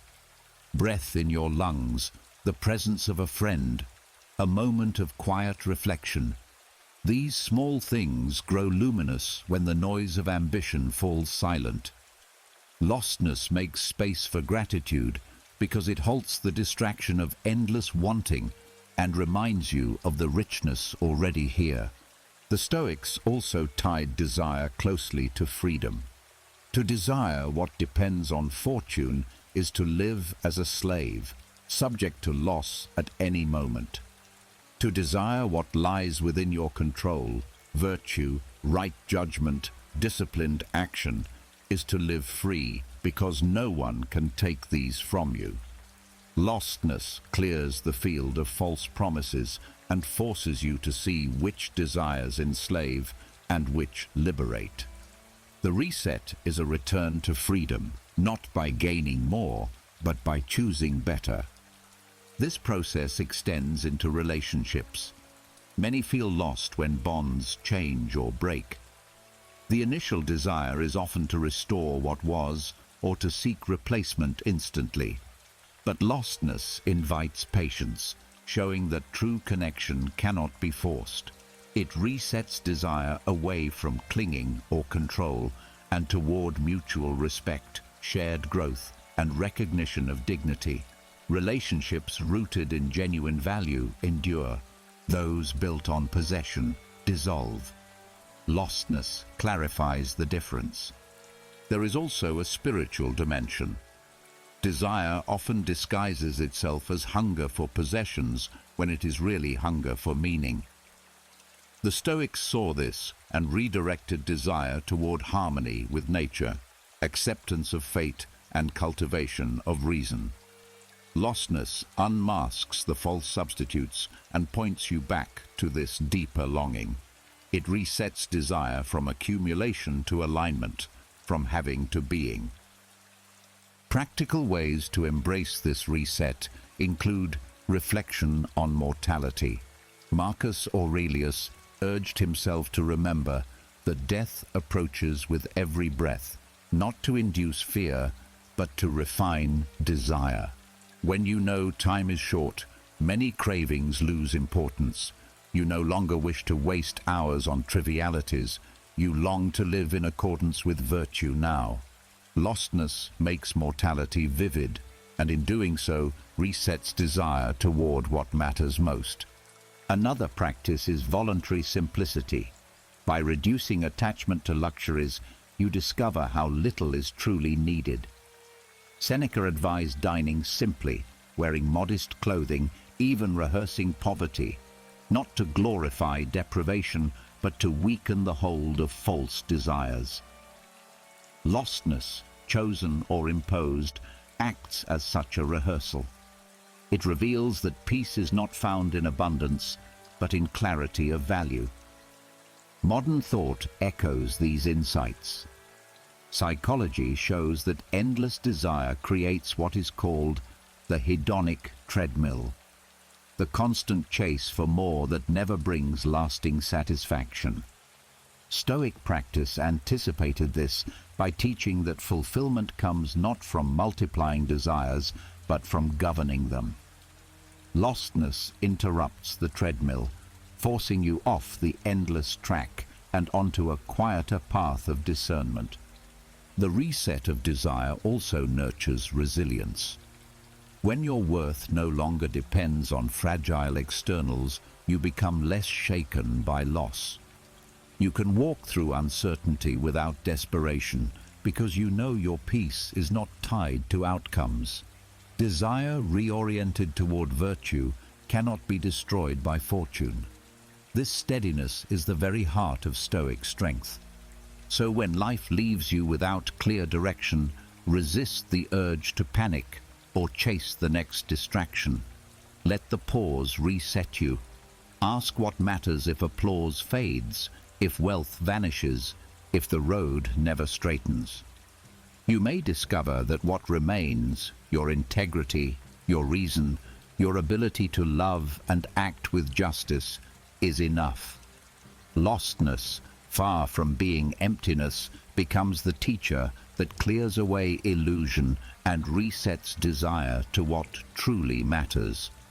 In that reset lies freedom, simplicity, and a deeper kind of peace than the straightest path could ever offer.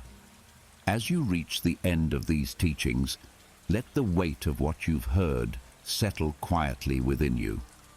Being lost is not failure.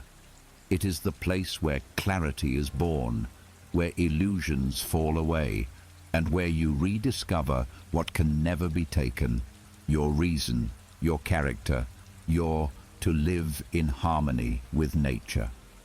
From wandering with permission, to embracing exile as discovery, to seeing fortune as a river and not a road, every lesson of the Stoics whispers the same truth: you are enough, even in uncertainty. Lostness is not the enemy, it is the path. So tonight, let yourself rest. Release the need for every answer. Trust that confusion can guide you, that stillness can shape you, and that resilience grows in the very moments you least expect. Before you drift into sleep, I want to hear from you. Share in the comments. Which of these Stoic lessons spoke to your heart most tonight? Your words may be the very reminder someone else needs tomorrow. And if these teachings bring you peace, strength, or simply a moment of calm, make sure to subscribe and join this growing community of seekers. There are more journeys ahead, and together we'll keep walking them, step by step, even when the path is unclear. Sleep well, with the quiet confidence that it is always okay to feel lost.